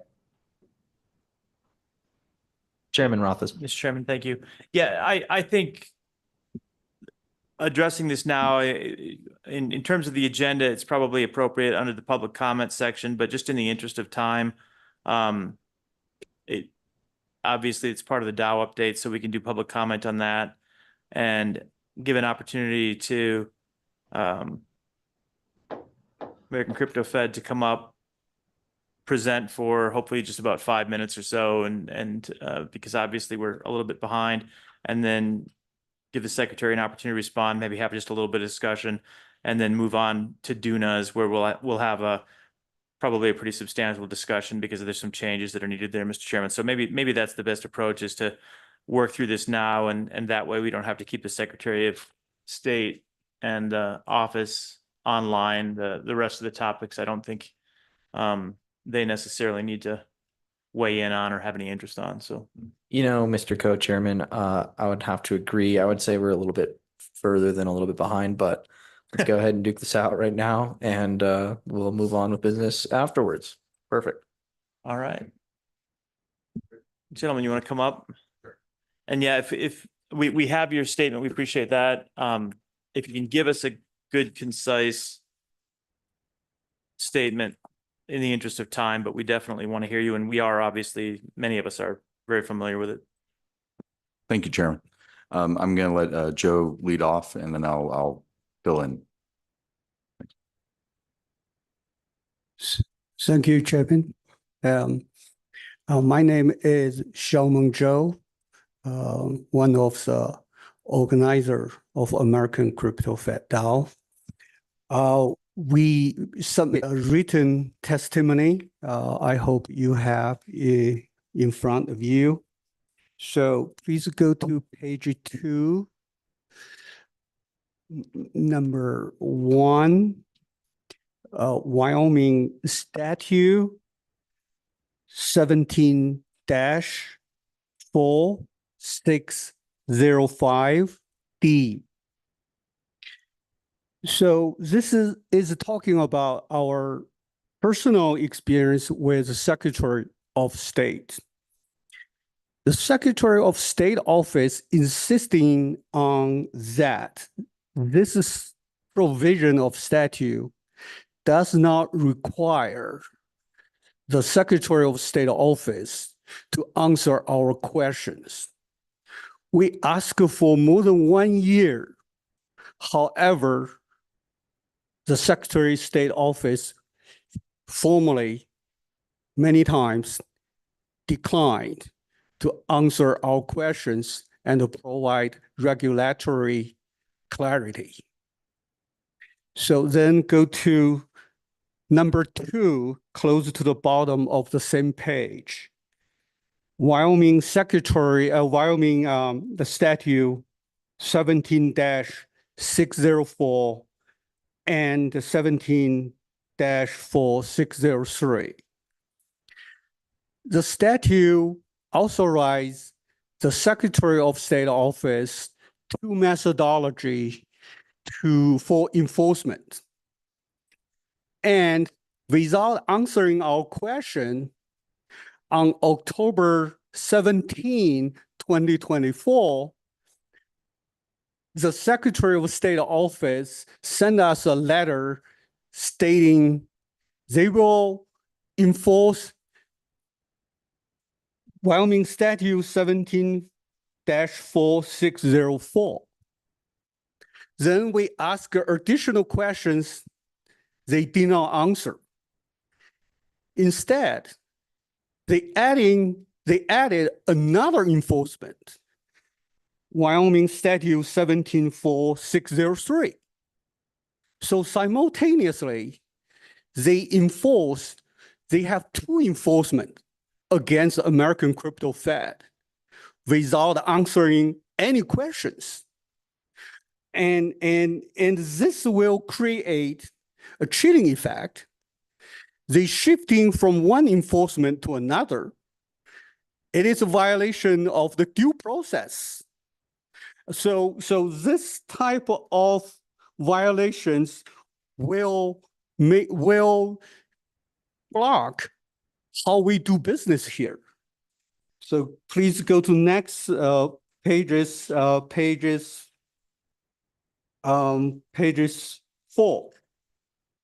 Pages 4, number 3. So if you look at the first dot of number 3, the Wyoming DAO legislation created a very beautiful provision which does not require fiduciary duty. This is very unique. However, the Wyoming Secretary of State office never cited any DAO legislation in their letter to us, in their filing in the court. So the this is a controlling authority. So they completely ignore the DAO legislation while institute 2 enforcement against the Wyoming first DAO, American Crypto Fed. So then please go to page number 6. This is about, go to the top, number 4.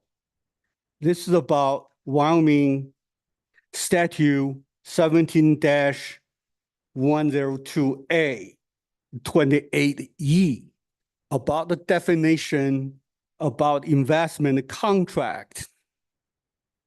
So the judge in the repo case, SEC versus repo, already made very clear what are not investment contract. Recently, SEC settled this case and without further appeal. So this is a final. So we hope this committee adopt what the SEC already adopt. It's a final. So if this Wyoming state does not do that, we will be left behind. Other state can do that, and in the same time, our Secretary of State office institute 2 enforcement against us. This will really damage the future of this committee's efforts, the legislature's efforts, and the future of the Wyoming. Thank you, Chairman. So I pass back to, hope Scott can have something more. Thank you and welcome. Thank you, Chair. Thank you, Chairman. Please continue. One thing I'd like to add, I am in agreement with Secretary Gray on, I'm very pleased with the ascendancy of the Trump administration. It has made a sea change at the federal level for us. So we are currently in settlement negotiations with the SEC. So can't go into too much detail on that yet, but we are in talks. You now have Crypto Mom, who was Trump's first pick in that's all another stuff. Okay, but now America wants to be leading in digital assets and cryptocurrency and in AI. Okay, and that's the same way that I saw Wyoming years ago. Okay, you wrote the laws so that Wyoming can lead the nation in digital assets and cryptocurrencies. Okay, I really don't understand why we're in a fight with the Secretary of State's office. Okay, I don't understand why they're not championing what we're doing, rather than being in two separate litigations, an administrative proceeding and now in court. It's also frustrating to me. Joe pointed out the Ripple Labs case. In the Secretary's paper, see what day is this? When they reference the Ripple case, that got put down into the second to last footnote on the final page of their discussion. And this is probably the most relevant case relative to what we're doing. Okay. They ruled secondary market transactions are not securities transactions. Okay. This is very relevant to us. And this is something that we've been bringing up to the Secretary of State's office for over a year. You cannot avoid that. I understand if you don't like it, the ruling, but you have to pay attention to the ruling. Okay. And the judge in the case, she's been a federal district court judge for Manhattan for 12 years. Okay. I think she knows what she's doing in securities. Okay. So why is that completely ignored in this discussion that we're having with the Secretary of State in Wyoming? So I firmly believe that we're not securities. I see that happening now on a federal level, where that's now being recognized as they're building new buckets of understanding. But it's it's just disturbing to me that we've had to go into this level of fight. We are the first DAO. Okay, so that is July 2021. Okay, I was talking to Joe today. My son could have gone through college in that period of time. Okay, and we still aren't able to launch our tokens. Okay, and I firmly don't believe that we're securities, and we have not had answers back to our questions. Okay, the Secretary of State's office, their purpose is to provide regulatory clarity. That's what they do. So nothing more to add than that. Any questions from the committee? Not yet. All right. We'll go to the Secretary first. I might have questions. Okay, well, let's turn it over to the Secretary of State's office. Well, thank you, Mr. Chairman, and appreciate to go last here, at least after the initial comments, because I mean, we've been talking here. I mean, there's between, I would say, 6 to 8 things that were just said that are just inaccurate. And I do want to preface this that, you know, I am somewhat limited in my comments because we're in active litigation concerning the conduct of American Crypto Fed and their issuance of the locked token. But I do want to clarify for the record just some of the misstatements that have been made. First of all, American Crypto Fed in 2023 asked us for a decision affirmatively stating that we believe they were not a security, what is often called a no action letter. We did not feel that we could do so because we believe that under Wyoming state law, they were a security. So therefore, we would not issue a no action letter, which is what we did not issue in 2023. That's different than declining to respond to them or take action, which is basically the way they just presented it to you.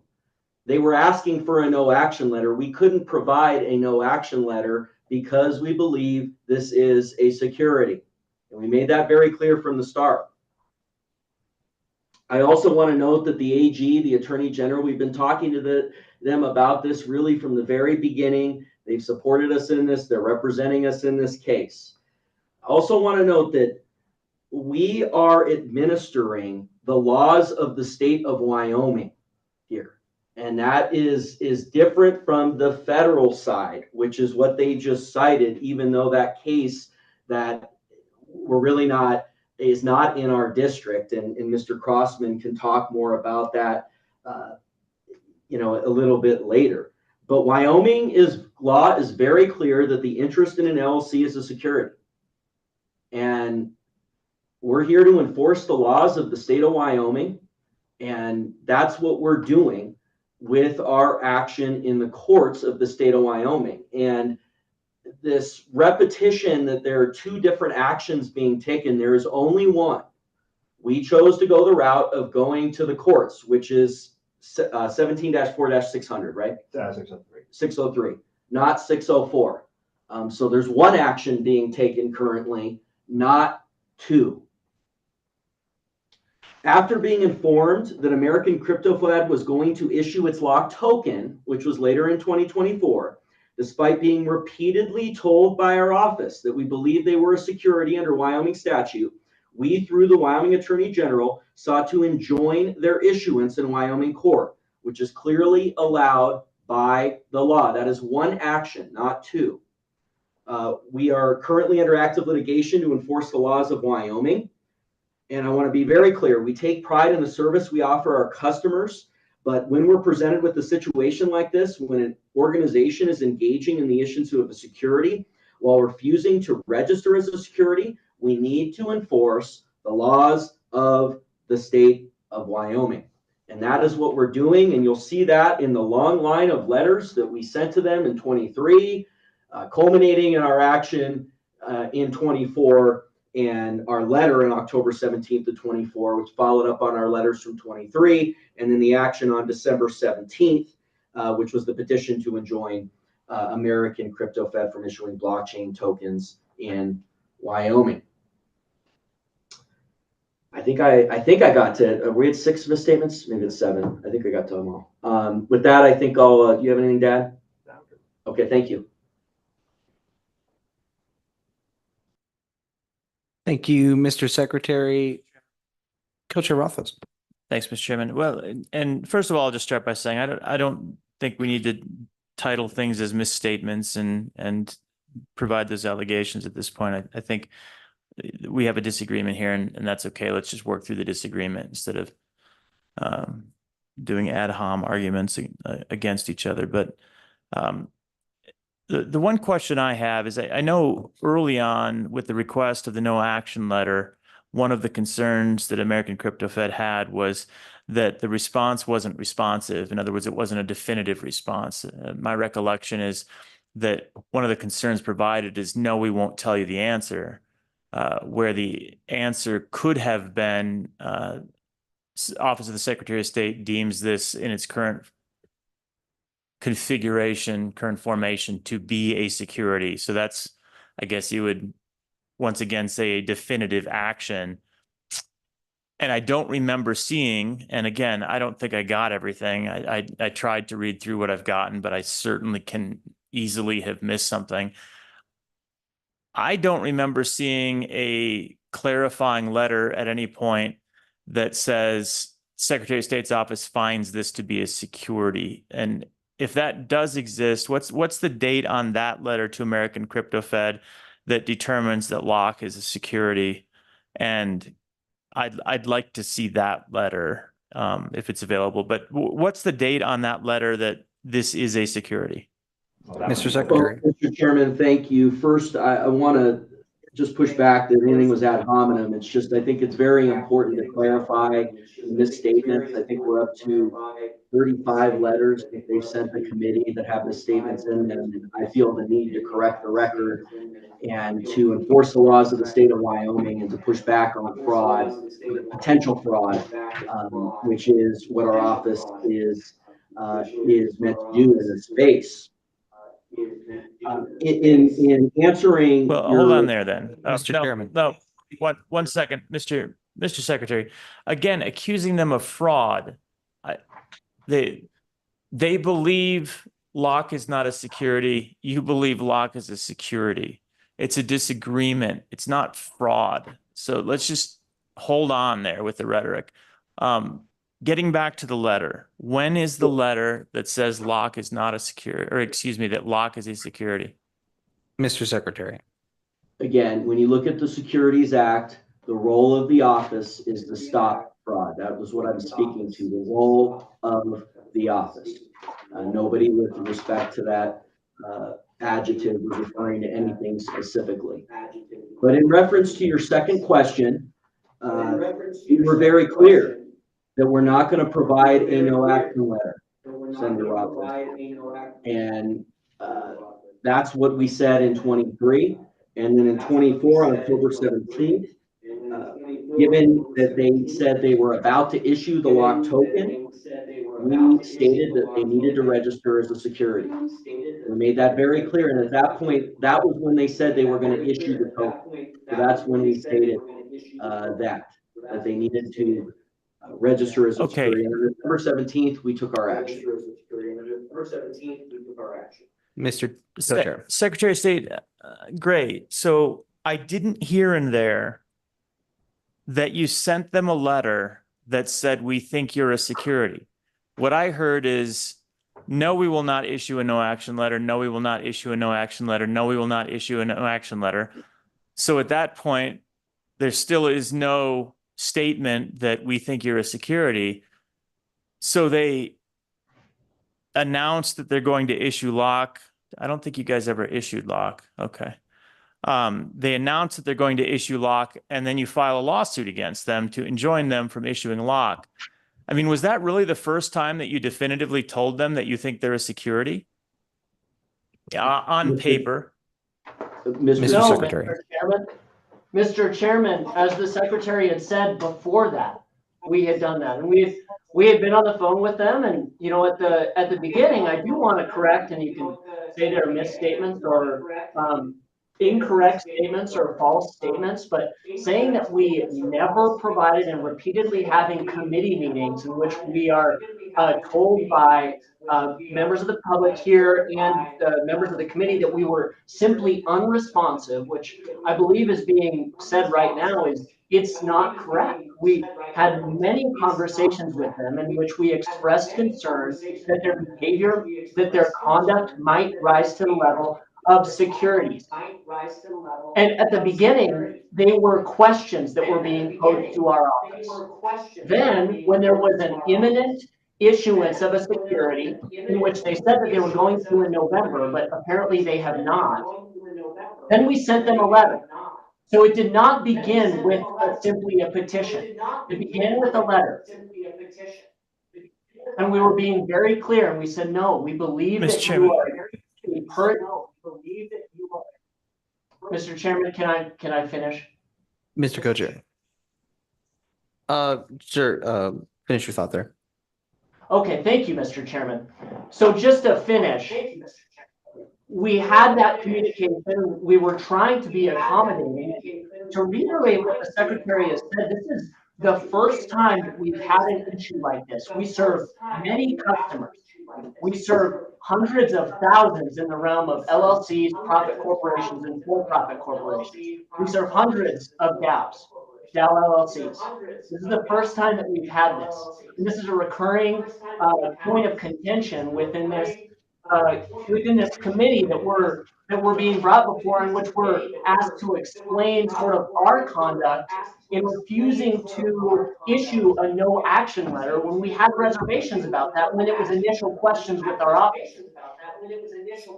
And then when it proceeded to a letter after the imminent issuance of the locked token did not immediately go to a petition through the Attorney General's office, when we expressed through a letter that we thought that they were going to engage in securities and they needed to register with our office, they again said that they needed to do this anyway, and they did not mean Thank you, Mr. Rubino. Co-Chair Rothfuss. Mr. Chairman, thank you. And to be clear, Mr. Rubino, I'm not suggesting that you were required to issue a no action letter.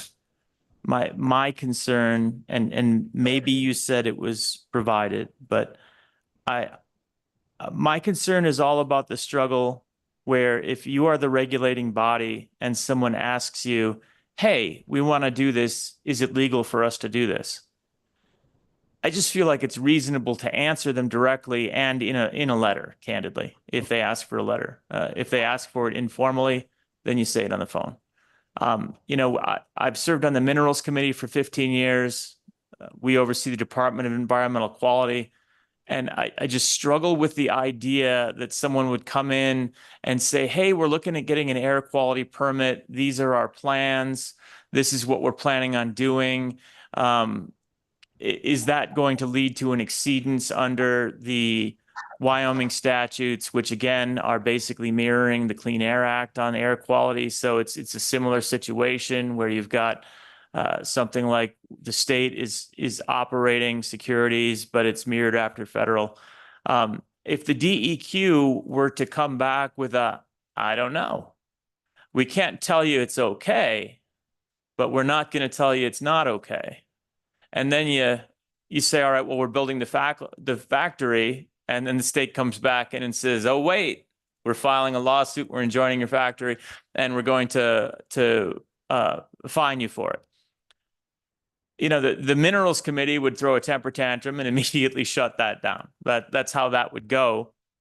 And that's not how they do it. The way the Department of Environmental Quality does it is exactly what I would hope in a business-friendly climate, which is to say, yeah, you can't do that in Wyoming. Here's where it is a violation of statute, but let's work together and figure out how to make this work. And I know that Director Parfit in the Department of Environmental Quality is literally exactly what he says over and over again, and everybody tells me that. So my concern in this circumstance is we won't tell you how to do it right. We won't work with you. We won't provide you the letter you want, to my knowledge. And again, I'll just ask for it again in a second. But when they finally shrug their shoulders and say, all right, I guess we're just going to release it if you won't tell us for certain whether it's okay or not, and then we file a lawsuit against them, so that leads to effectively a hostile regulatory environment where we're regulating through punitive legal action, which to me is always the antithesis of what we want. We want a cooperative regulatory environment instead of a punitive regulatory environment. So all I'm asking for has nothing to do with a no action letter. I know you didn't issue one. I understand you didn't want to issue one. I get that. Where is the letter that says you're a security before the lawsuit's filed? Mr. Rubino. Yeah, Mr. Chairman, I think that on October 17th, 2024, Secretary Gray. once they made, thank you, Mr. Chairman, on October 17, 2024, once they made clear that they, the parameters of the issuance of the locked token is much clearer for us, and we issued that letter. But you also look at the tone of the letters in 23. We laid out the concerns in relation to this space, and in respect to their actual argument, which was the issuance of a no action letter, that was the appropriate response at that time. I mean, you might have a point if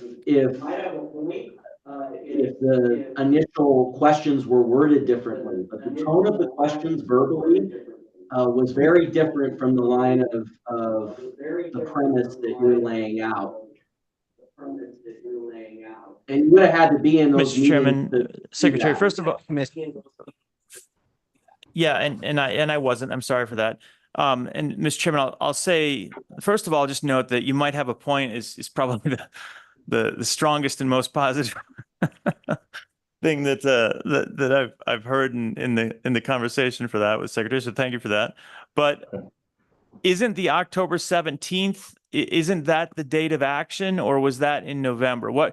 Maybe I just need the October 17th letter, but I thought that was the action, not Mr. Chairman? not a Mr. letter Chairman, itself. it's Am I included mistaken? Mr. Chairman, I don't Mr. know if Rubino. this is Exhibit 2 or Exhibit A, but this is included within the voluminous testimony from American Crypto Fed. I believe it's Exhibit 2. It says October 17, 2024, Wyoming Secretary of State letter to Crypto Fed. That's the label that they've labeled it in the materials that you've had. On page 2, it says an interest in an LLC is per se a security. This was not an action brought in court. This was a letter from our office. It says the Wyoming DAO is merely an instance of a limited liability company, that it has a statutory citation in Wyoming law. As such, an interest in a DAO is per se a security. The Wyoming statute 17-4-102, subsection A, Romanet 28, capital E. An interest in a limited liability company need not be economic in nature. Then it goes on with a little bit of our concerns. Then it discusses the Howey test. Again, this was not the first time. This was also not the petition that's being referenced. And it certainly isn't an administrative action or something, and you know, we can go back to a misstatement or a false statement or an incorrect statement, but there is no pending administrative action going on right now. There's one action that was filed over 2 months later on December 17th of 2024. But Mr. Chairman, respectfully, I don't think that's the issue here. I think the issue, after they've been given definitive answers from our office, both verbally, then via letter, then via the petition, after they, following our numerous lengthy discussions in their letter, and then after they had said, okay, well, no matter what, we're going to issue it anyway. And despite the federal issues here, which, you know, apparently are not up for discussion today, but which were things that we had also flagged, you know, just for further review when these conversations were initially brought up before us in the form of questions, not sort of these, I guess you can call them a threat to issue the token that was never carried out, or just a promise to issue a token that was never carried out. But up until the imminent issuance or non-issuance of any token, those were all brought up. And then the action was filed over 2 months later. But now we're having the exact same discussion after that. The letter has been issued, the conversations have been had. Now we have pending litigation because, I mean, we can go back and watch the testimony from American Crypto Fed in the committee meeting today. That's not the issue here. The issue is that we do believe that they should register as a security. They have been given that finality from our office. That's our office's position. And I think that you know, we don't want to go too much further down this rabbit hole, and I'm sorry for taking up so much time. I don't have in front of me the October 17th, 2024 letter, so I'll dig that up, or you can send that to me. I know that American Crypto Fed does have that, and I guess my question simply relates to if that is a definitive letter that says that we believe that you are a security and we would act accordingly, then that sounds good. If it doesn't say that, then I think we're probably at a point where it's reasonable that it should have. And, you know, maybe this is we need to learn as we go. I do understand the statement that we've been doing lots and lots of things for lots and lots of years, but honestly, this is the first time I remember in my 15 years anyone trying to set up something where they're worried about the Wyoming Securities Act. I take that back. I can actually remember a couple of small securities exceptions that were being put together under some legislation we did a number of years ago. So there's probably 2 other instances, but they were not contentious. So, I'm happy, Mr. Chairman, to look into this a little bit further with the October 17th letter, read that, understand the situation better so that we don't take any more committee time. And I appreciate the Secretary of State's office and American Crypto Fed for continuing the conversation with us. Mr. Chairman. Thank you, Mr. Chairman. Mr. Zhao. Oh, Mr. Yeah, briefly, Mr. Rubino or whoever called out. Well, since there seems to be some confusion on that point, would you like me to read through our October 17th letter? You'll look at it, Joe. It's fine. Mr. Chairman, I appreciate that. I think Senator Rothfuss, it would be good for you to look at it because I think that's going to provide where you what you're looking for. I think it's pretty clear. If you want us to read through it, we can. I just want to cap it off by saying, look, you look at the Wyoming Uniform Securities Act. It is very clear that the function is to stop fraud and deceit. And while I'm not talking about this specific case, we take that very seriously. And so we can't just approve everything. And that's why we have to go through this rigorous process and in conformance with the laws of the state of Wyoming. And ultimately, the great thing, Senator Rothfuss, is this is being adjudicated right now. So I think we'll get some case law on it. And that'll be really good, I think, for everybody in providing certainty. And we've been working with the Attorney General in that. And I think that'll help on the certainty point. Thank you. Thank you, Mr. Secretary, for your comments today. And Mr. Zhao. Briefly, Joe. Thank you. I will be very quick. Thank you. So on October 17, 2024, they did send us a letter, 5 pages. It's the last sentence. They said they will engage the Attorney General office to enforce the statute, Wyoming Statute 17-604. So we quickly rebut them, ask 9 questions, and ask them to send us a cease and desist letter, ask them follow through. They didn't follow through. They kept quiet, silent for a while, and they switched that to another enforcement, civil enforcement, and went to the court. So it's arbitrary. If the Secretary of State office formally notified the citizen what they are going to enforce, like 17-4604, and they did not follow through and they switched. That's arbitrary. That's a violation of Wyoming Constitution. So this is the bigger problem for this Secretary of State office. Did not provide clarity, did not answer questions and notify enforcement and switch to another enforcement. So this is not sure that we understand of Wyoming. Thank you, Chairman. Very quick point. And there is also no reference to the Dow supplement as the controlling authority. It is a supplement. So I understand that an interest in an LLC is a security interest. Okay, that they made that pretty clear in the letter, per se. But it's a Dow is different. It is not merely an instance of an LLC.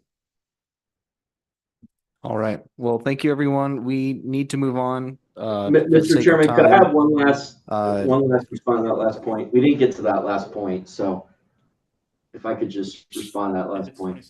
Sure, we're gonna have to do a flash response here, but please, Mr. Chairman. If you look at that letter, the final sentence says we're engaging all our options under we're engaging with the Attorney General's office on this issue. And when it became imminent that they were going to issue the lock token, we decided to go with the court route, which I would, think that is a route that provides certainty, certainly. Thank you. Thank you, Secretary Gray. And I have absolutely no doubt that you're doing everything that you can to follow the Wyoming Constitution. So that being said, we need to move on. Thank you, gentlemen. We are now at Wyoming Decentralized Unincorporated Nonprofit Association Act Reviews. Just rolled off the tongue. So we have Mr. Kaufman. Hopefully Mr. Kaufman's out there. Is Mr. Kaufman Yeah. out there? Yes, Mr. Chairman. Good deal. Wonderful. He didn't leave us. Thank you. Well, go ahead and please proceed. Well, Mr. Chairman, I know we're way over time, so I'm going to be incredibly brief, but maybe I thought I could just open by sort of framing a few of the issues and why this has come up for discussion with the committee again. And then I know we've got some folks there that intend to testify, so we can let that happen and then we can go from there. But Mr. Chairman, I mean, the short version is I've had the opportunity to work with a number of folks that are working to implement these DUNA structures and kind of work through the issues of the new act. And while there's a tremendous amount of enthusiasm, and I do want to just say, even for the committee's benefit, you all know that I was very enthusiastic about this. I think I even underestimated the market's reception to this entity structure. I've been very impressed and surprised at a lot of the protocols, enthusiasm about this, and the ability that this structure is proving to have in pulling some uncertain offshore entity structures back into the U.S. and into Wyoming. So it's been very neat to see an implementation. A couple of things that I'll say right off the top. I think there are some, and I know Mr. Kerr is probably there in person, and he's going to address some of this stuff in person. So I don't want to steal his thunder, but I think maybe in the process of passing this legislation, one of the big issues that arose was we have the minimum 100 member requirement in the DUNA structure. And so a lot of people, I think, in the industry kind of assumed for a brand new DUNA that you would start as an UNA, an unincorporated nonprofit association, and then potentially convert or pivot to a DUNA when you were able to meet that threshold. That's not explicit in the act, and I don't know candidly that it needs to be, because I think most of the legal practitioners and the folks that are working with this statute agree, and I've also conferred with Mr. Crossman at the Secretary of State's office. I think we all agree that there isn't a problem with conversion, but I also recognize that not having that explicit language in there allowing for a conversion mechanism if you don't meet that 100 member requirement can be confusing for some. So I know that's one thing that we may want to look at. And again, Mr. Chairman, I'm not going to take a hard recommendation for the committee that we need to explicitly state that these entities can be converted, but I do think it's something that at least warrants a little bit of discussion. From there, Mr. Chairman, I think some of the issues are more nuanced. We're seeing DUNAs that are, I think, taking different approaches to the permissibility of having a registered agent. Some of that was hangover from the Corporate Transparency Act and the implementation of the Corporate Transparency Act, and what the requirement of a registered agent or the requirement of some state filing would do to that. Given the direction that the Corporate Transparency Act has taken, as of this year and its current status, that issue kind of has changed a little bit. So I think we may have some comments and some discussion around that.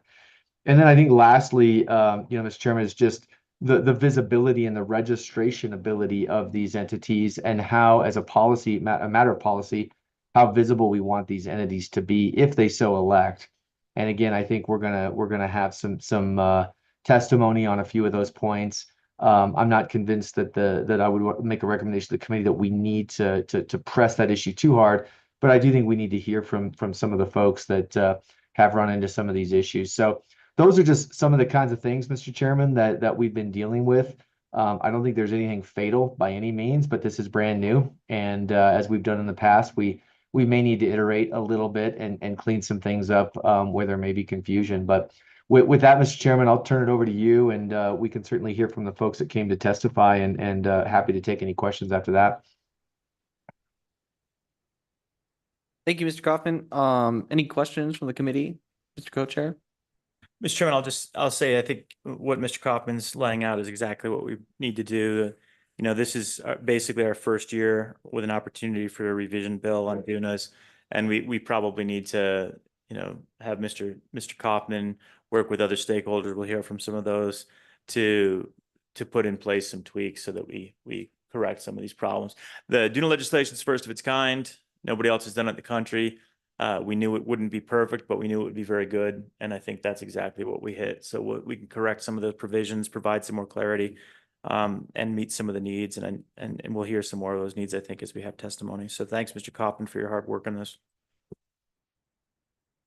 All right, excellent. So let's go ahead and move to the public testimony that we have on the DUNAs. Yep. So is there anyone in the room that wants to testify? No? David?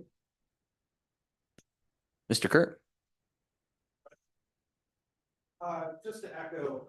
Oh, David, would please, you like- yeah, please state your name in the mic for the record. Yes, my name is David Kerr. I'm testifying in relation to the DUNA bill. The amendments, more or less to echo what Matt Kaufman said. There's certainly areas that could be clarified that we know about, and there's also some lessons to be learned from people who are kind of struggling to adopt. Just to kind of take some of the ones he gave, my perspective, if it's not clear that conversion can be done from an UNA to a DUNA and the manner of which that is, the only thing to lose by that's length, and it's already a very long bill. It tried to be thorough. It tried to provide those instructions. So I think we can find any number of ways to kind of facilitate that understanding. I've circulated a list of amendments I would make under ideal circumstances, and it's more a matter of direction from y'all how to proceed. I'm happy to make that formal. I'm happy to cut that down to the most important. It covers typos. It was a comprehensive list. And so I think if we got a little bit of direction on what the manner of response we would officially submit, that would be helpful to you. I think that would allow us kind of a starting point that would work. Obviously, some of them need to change. Like some of the definitions, I think were incomplete or reversed. So there are things that are somewhat, exigent. But I think it very quickly turns into a matter of taste and clarity. And so I think putting a little bit of time in to making sure we're meeting the audience needs would be important. And so I know some people are struggling with some of the realities around, it's still not necessarily easy to get a bank account. There's still a lot of misunderstanding about this in the situation. Insurance is going to be another one I think surprises people as being very difficult. I think the reality there is there's only so much we can do on the state law side to make up for some of this. So I think trying to overcorrect for clarity around the facts of maybe one particular scenario or a handful would probably be an overreaction, but I think we definitely want to take feedback from everyone who's trying to do this and do the best we can. So I have kind of given Matt my list. I think Senator Rothfuss has seen it. Once I get a little bit of direction on what you want that to be, I'm more than happy to turn that into an official submission and help work the problem with everybody. Thank you. Any questions from the committee? Mr. Chairman? Mr. Chairman, I'll just say that, that sounds great. And we can do a little working group activity too, where we go through each of those points, talk them through, get you and Mr. Kaufman, anybody else that's interested, and have Talise with us so that we can talk it through, figure out what appropriate first language is, and then start doing a draft, I think, to get at it. And hopefully then have a quick draft for the next meeting where we have the corrections draft. Sure. And one thing I've been, I guess, negligent in kind of making clear, I do live in Cheyenne, Wyoming. We do work out of the downtown area. So anytime anyone wants to come by and kind of check out our financial operations, our tax return operations for these type of projects, we're more than happy to host and give tours. So I wanted to just make sure that was known and available to everybody. Sounds like you're in Representative Wasserberger's neck of the woods. So, well, there we go. Yeah. We got to get that going. All right. Thanks, everybody. Are there any public comments online? Yes, Mr. Chairman, we have Mr. Marr. I don't see, We don't see Will. mm-mm. Okay.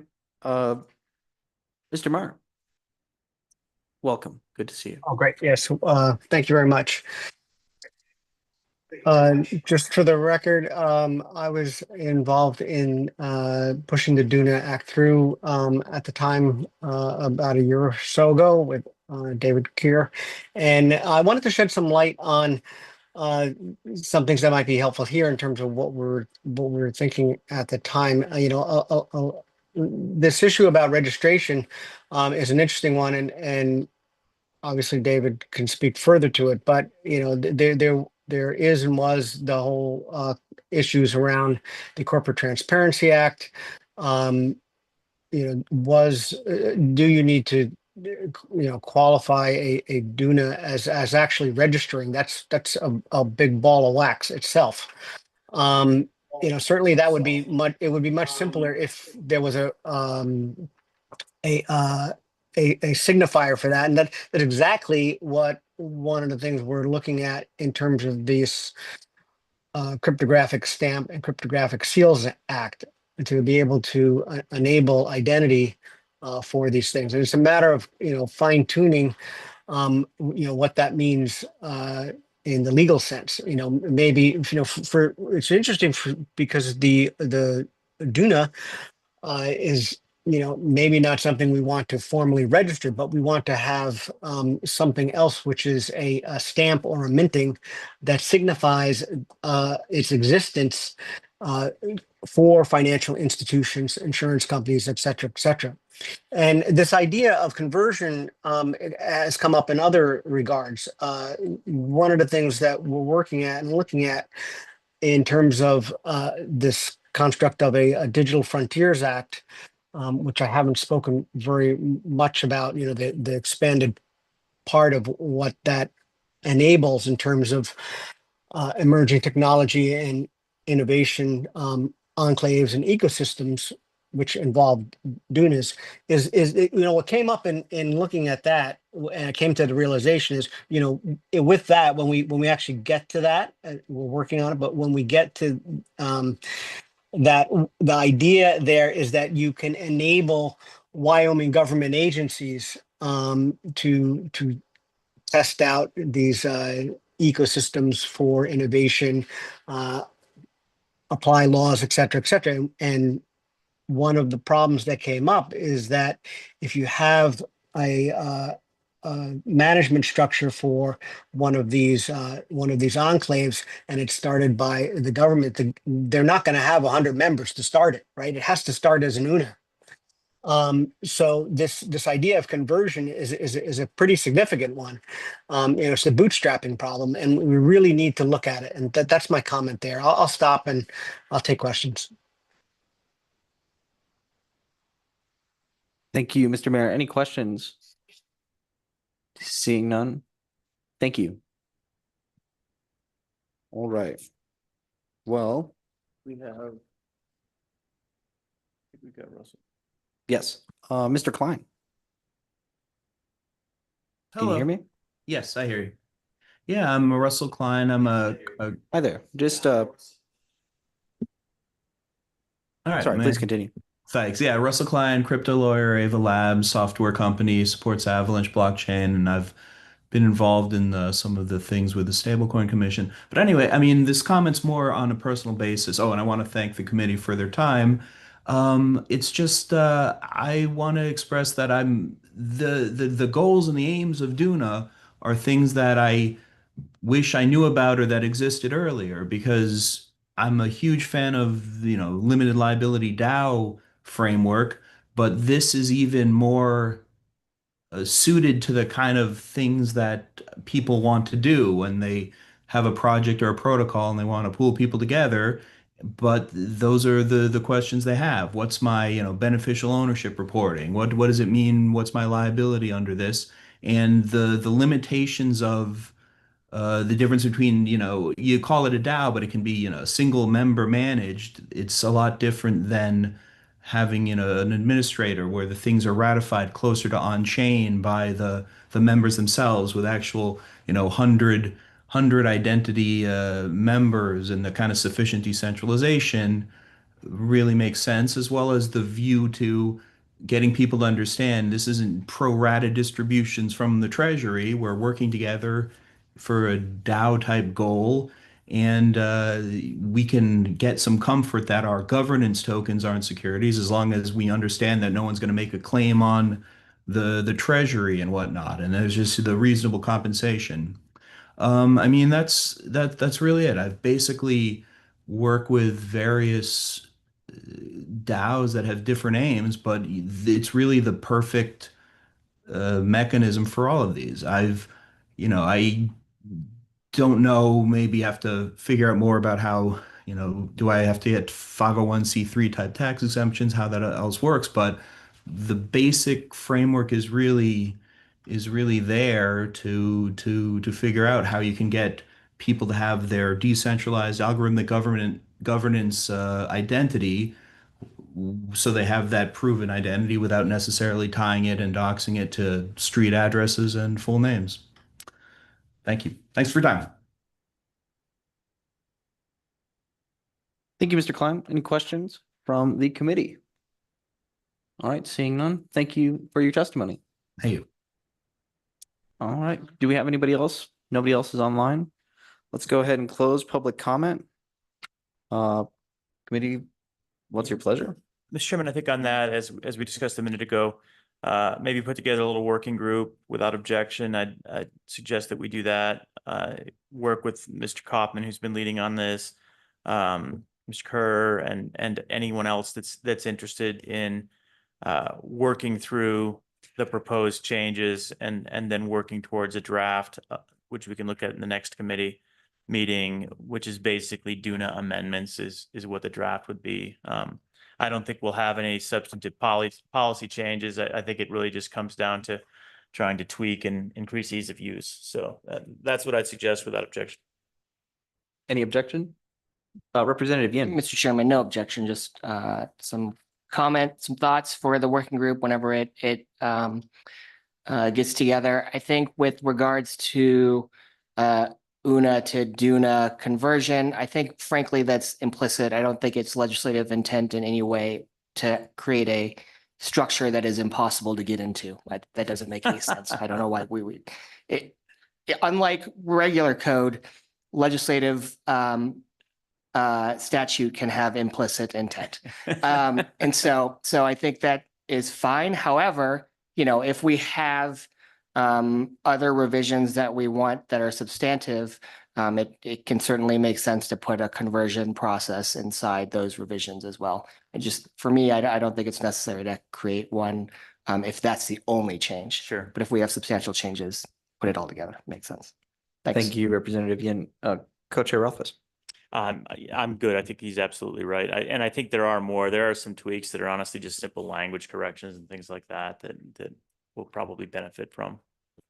All right. So should we identify the members of that working group now? Should we hold off of that and save that for the next meeting? I'm happy to be on it, and Mr. Kaufman, and then anybody else that wants to. I think we can just provide an email out to members and offer that as an opportunity for anybody that wants to be involved. All right. That opportunity exists. We'll be working on that and check your emails for that news. All right. Well, with that, and moving right along, we are at agenda item number 9, the review of the Select Committee on Blockchain Enabling Legislation. So we will have LSO explain that.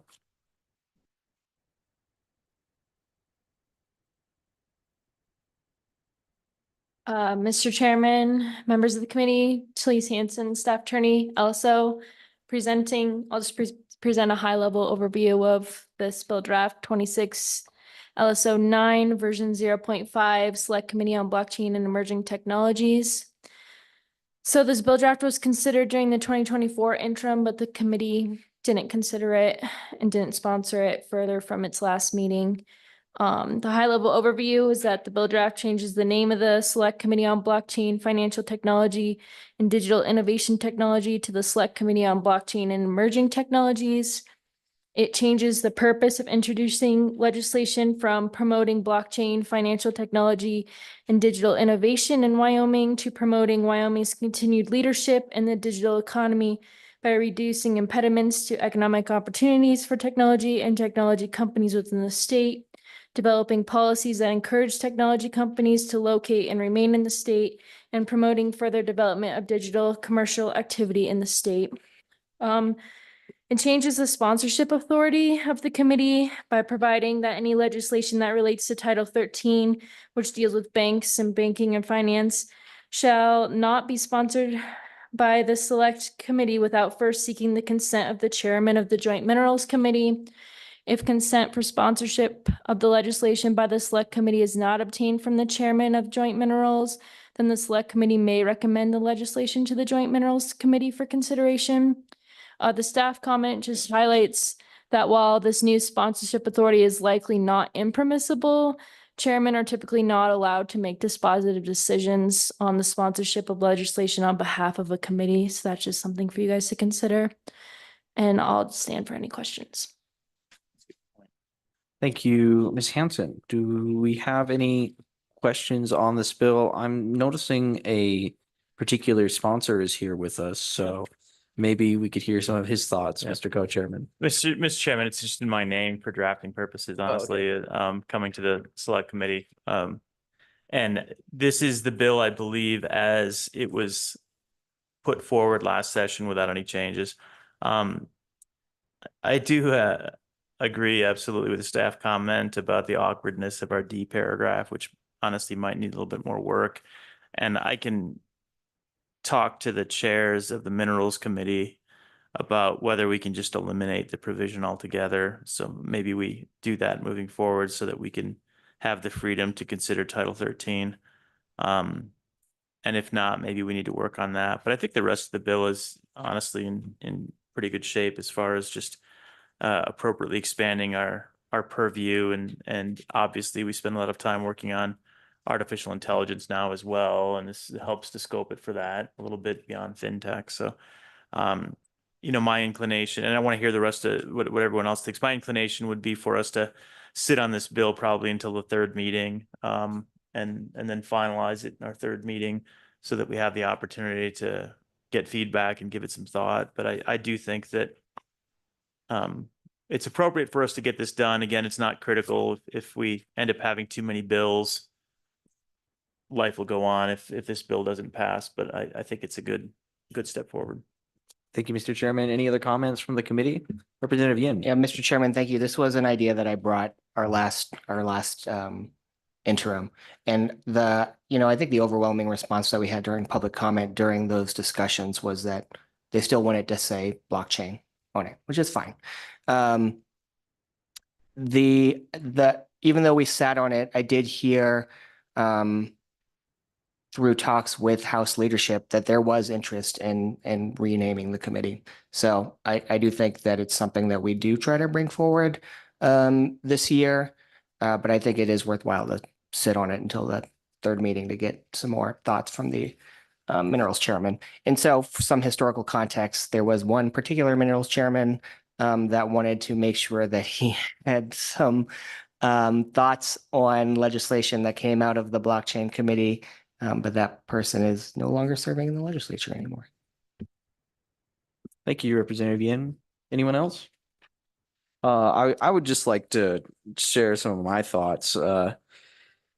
Paragraph D, when it comes to just an efficiency standpoint within government, I think this is kind of redundant, having an additional vetting from another committee like that, though. I mean, we're a select committee, that they are a formal committee, but to me this seems like a redundant use of time. It adds to the amount of work that their committee has to deal with, meaning that their staff has to put more time towards it and that they have to devote time and conversation to it.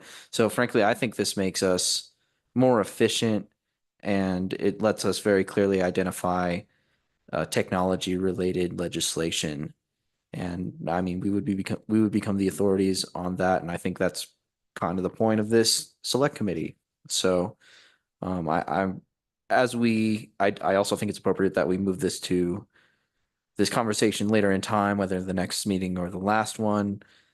But those are my thoughts, because this is the future of this committee and the people that take up the helm after us. What kind of work are they going to be doing? Are we going to have them be stunted by maybe just a committee that doesn't like their work? So Anyway, those are my thoughts. I don't know if that would require a motion to hold off. We can just hold off on this bill. No, we don't. Okay.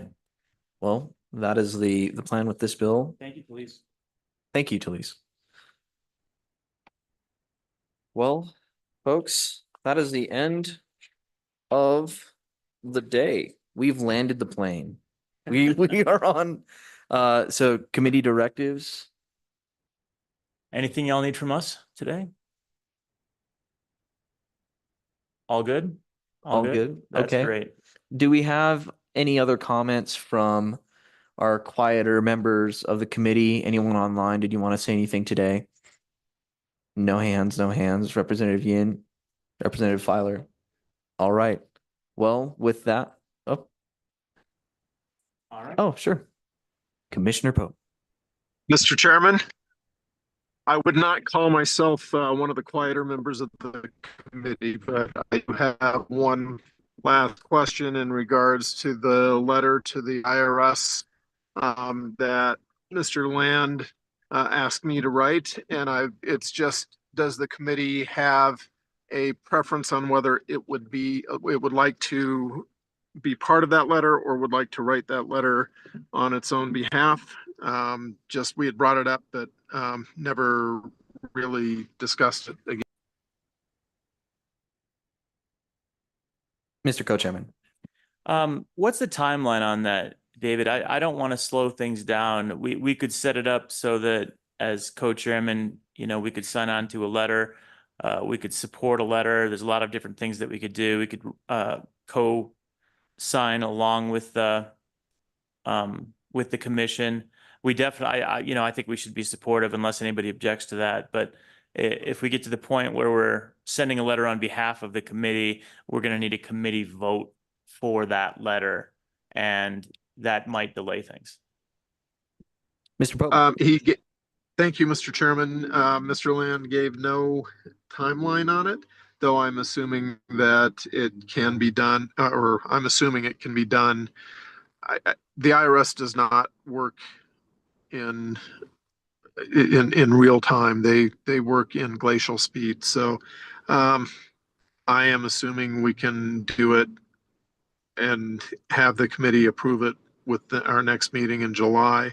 I'll reach out to him and make sure. I will have the letter written by probably end of next week, since next week is pretty light for me. Okay, Mr. Chairman, then yeah, let's play that a little bit by ear and see whether we want to hurry. Then you and I could potentially sign on. Mr. Chairman, I don't like to send letters unless it's unanimous on behalf of a committee, because I think if you're sending a letter as a committee, everyone supports it.